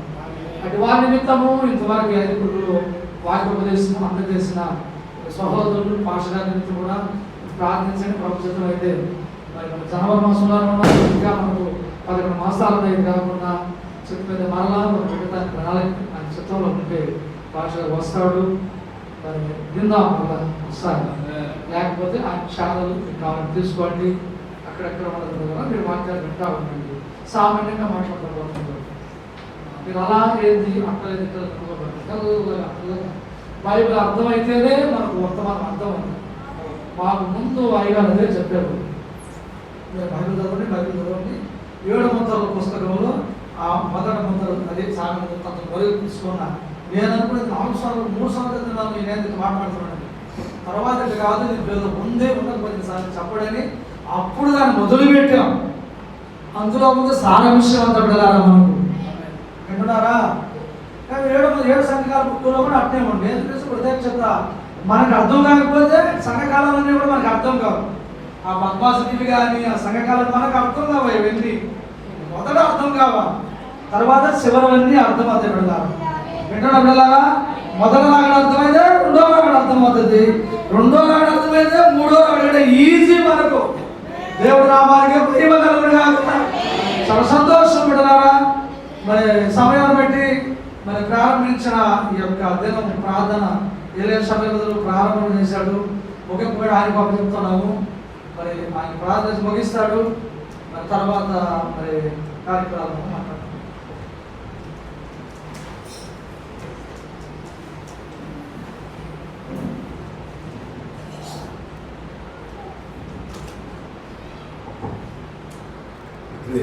ప్రార్థన చేస్తున్నాం. మనం ఎప్పుడూ కూడా ఈ భూమి మీద శ్రేష్టమైన మానవుడు ఎవరు కూడా లేడు. శ్రేష్టమైనది మన దేవుడు ఒక్కడే మాత్రమే. అన్ని స్థలాల్లో, అన్ని కాలాల్లో, అన్ని పరిస్థితుల్లో కూడా ఆయన మహిమాత్మే భూమి మీద మనం నుంచి ఉన్నాడు. కాబట్టి అతిశయించుటకు మనలో ఏమి కూడా లేదు. దేవుడు కరుణ బట్టి మనం జీవిస్తున్నాం, ప్రార్థన చేస్తున్నాం. మహాపరిశుద్ధుడు అయిన మా గొప్ప దేవుడు ఈ పాదాలకు శుద్ధులు స్తోత్రం ఆయన. మీరు కాలాలు సమయాలకు దేవుడు అయినా ఏ కాలంలో ఏది జరగాలనో అది నీ చిత్త ప్రకారం జరిగిపోతున్నైనా అది ఏ మానవుడు ఆపలేడు. అది ఈ భూమి మీద ఏ అధికారం ఆపలేదు. నువ్వు సర్వాధికారమైన దేవుడు. మనకు నాయన అనుకూలమైన మా ప్రార్థన ఆలోచించి కొంతకాలంగా మీ ప్రార్థనకి జవాబుగా మరి 3 దినాలు మా జీవిత ప్రయాణంలో మా ప్రార్థన క్రియారూపంగా ఈ భూమి మీద ఈ వాక్యాన్ని గ్రామంలో చదువుటకు ఆ విత్తనాలు ఫలించుటకు అవి అధికంగా ఫలించుటకు నువ్వు నాయన వాటికి ఆహారం ఆత్మీయ ఆహారాన్ని ఈ దాసుడి ద్వారా ప్రాంతాన్ని తీసుకొచ్చి నాయన తన సంఘాన్ని తన కుటుంబాన్ని ఆయన విడిచిపెట్టి ఏ పరిస్థితులు ఏ రీతిగా ఆయన ఈ భూమి మీద వాళ్ళ కలిగి విడిచిపెట్టి వచ్చి ఆయన ఉదయం కాలవాదిని ఆత్మను పొందుకొని సేవ చేసిన తండ్రి. అలాగనే కాలంతో కూడా ఈ ఆది అపోస్తుల పోతే ఏరియా ద్వారా ఈ కాల వర్తమానికుల ద్వారా మేము బయటపరిచిన సత్యాన్ని ఇలా మేము కూడుకొని అనేక ప్రాంతాల నుంచి మేము ఇక్కడ చేరి దూర ప్రాంతంలో నీ దాసుడిని నిలబెట్టి ఈ 5 కోటాల్లో మీరు వాడుకొని ఆ ప్రయాణాల్లో రాకపోకల్లో మనుషుల మధ్యలో సమస్త కార్యాలు సాలిన దేవుడుగా ఉండి నడిపించిన నీ కృపపై కృతజ్ఞతాస్తులు చెల్లిస్తున్నాం తండ్రి. అయ్యా వాతావరణాన్ని కొలపరిచి ప్రతి ఏమిటి దయచేసి నాయన సహోదరులు మేము ఐక్యత కలిగి నాయన అనేక ప్రాంతాల్లో మేము ఫోన్ చేసి పిలిచిన సహోదరులందరూ కూడా నాయన మీ మహాకృపను బట్టి నడిపించబడిన తండ్రి. వీళ్ళందరూ కూడా ఆశీర్వదించి దేవా వాళ్ళ కుటుంబాలని వాళ్ళ సంఘాలని వాళ్ళ పరిస్థితిని ఈ నా మహిమతో ఉన్న స్థలాలు సజీవ దేవుడు సాక్షులుగా బతుకుడుకు నీ ఆత్మ కలిగి జీవించుటకు నాయన నీకు నమ్మకమైన సాక్షులుగా బతుకుడుకు నీ దయచూపని ప్రార్థిస్తూ తిరిగి నాయన నీ చిత్తం ఎప్పుడైతే ఇలా మేము కూడుకోవాలో మాకు తెలియదు. ఒక రాయి పోగు పెట్టుటకు పారవేయుటకు ఒక సమయం అనేది కలదని ప్రసంగం చూస్తున్నాం కాబట్టి నీ బలిష్టమైన చేతి కింద దేన మనసులై నీ సహాయం కొరకు ఆత్మీయ దాహం కొని మా యాత్ర సాగుటకు నీ కృప కనికరాలు కూడి వచ్చిన ప్రతి బిడ్డల ఉంచి ఆశీర్వదించమని నీ దాసుడు నాయన తిరిగి ప్రయాణమై తన గృహానికి తన ప్రాంతానికి వెళ్ళలేడుగా ఆ మార్గం అంతట్లో మీరు తోడేయండి. మానవులు ఎంత సిరులైనా బలహీనులు తండ్రి బలమైన ఆత్మతో నింపి వాళ్ళ స్థలంలో వాళ్ళ జీవిత ప్రయాణం వాళ్ళ సాక్షాత్ జీవితాన్ని సాగుటకు ఈ కృప కనికరాలు తోడుగా ఉంచి నడిపించమని మేమందరం కూడా ఎక్కడి నుంచి మా స్థలాలకు వెళ్ళుటకు నీ దయా నీ సహాయం కొరకు ఎదురు చూస్తున్న కృప చూపమని ఆయన ఇచ్చిన సమయం కొరకు స్థలం కొరకు ఈ కాపర్ కొరకు వచ్చిన కాపర్లందరి కొరకు నీ పాదాల్లో కృతజ్ఞత చేస్తూ మహిమ నుంచి అతి మహిమలో నీ బిడ్డలందరూ నడిపించబడుతూ కృప చూపమని నా ప్రభు యేసుక్రీస్తు నామములో ప్రార్థిస్తున్నాము. ఆమేన్. హల్లెలూయా.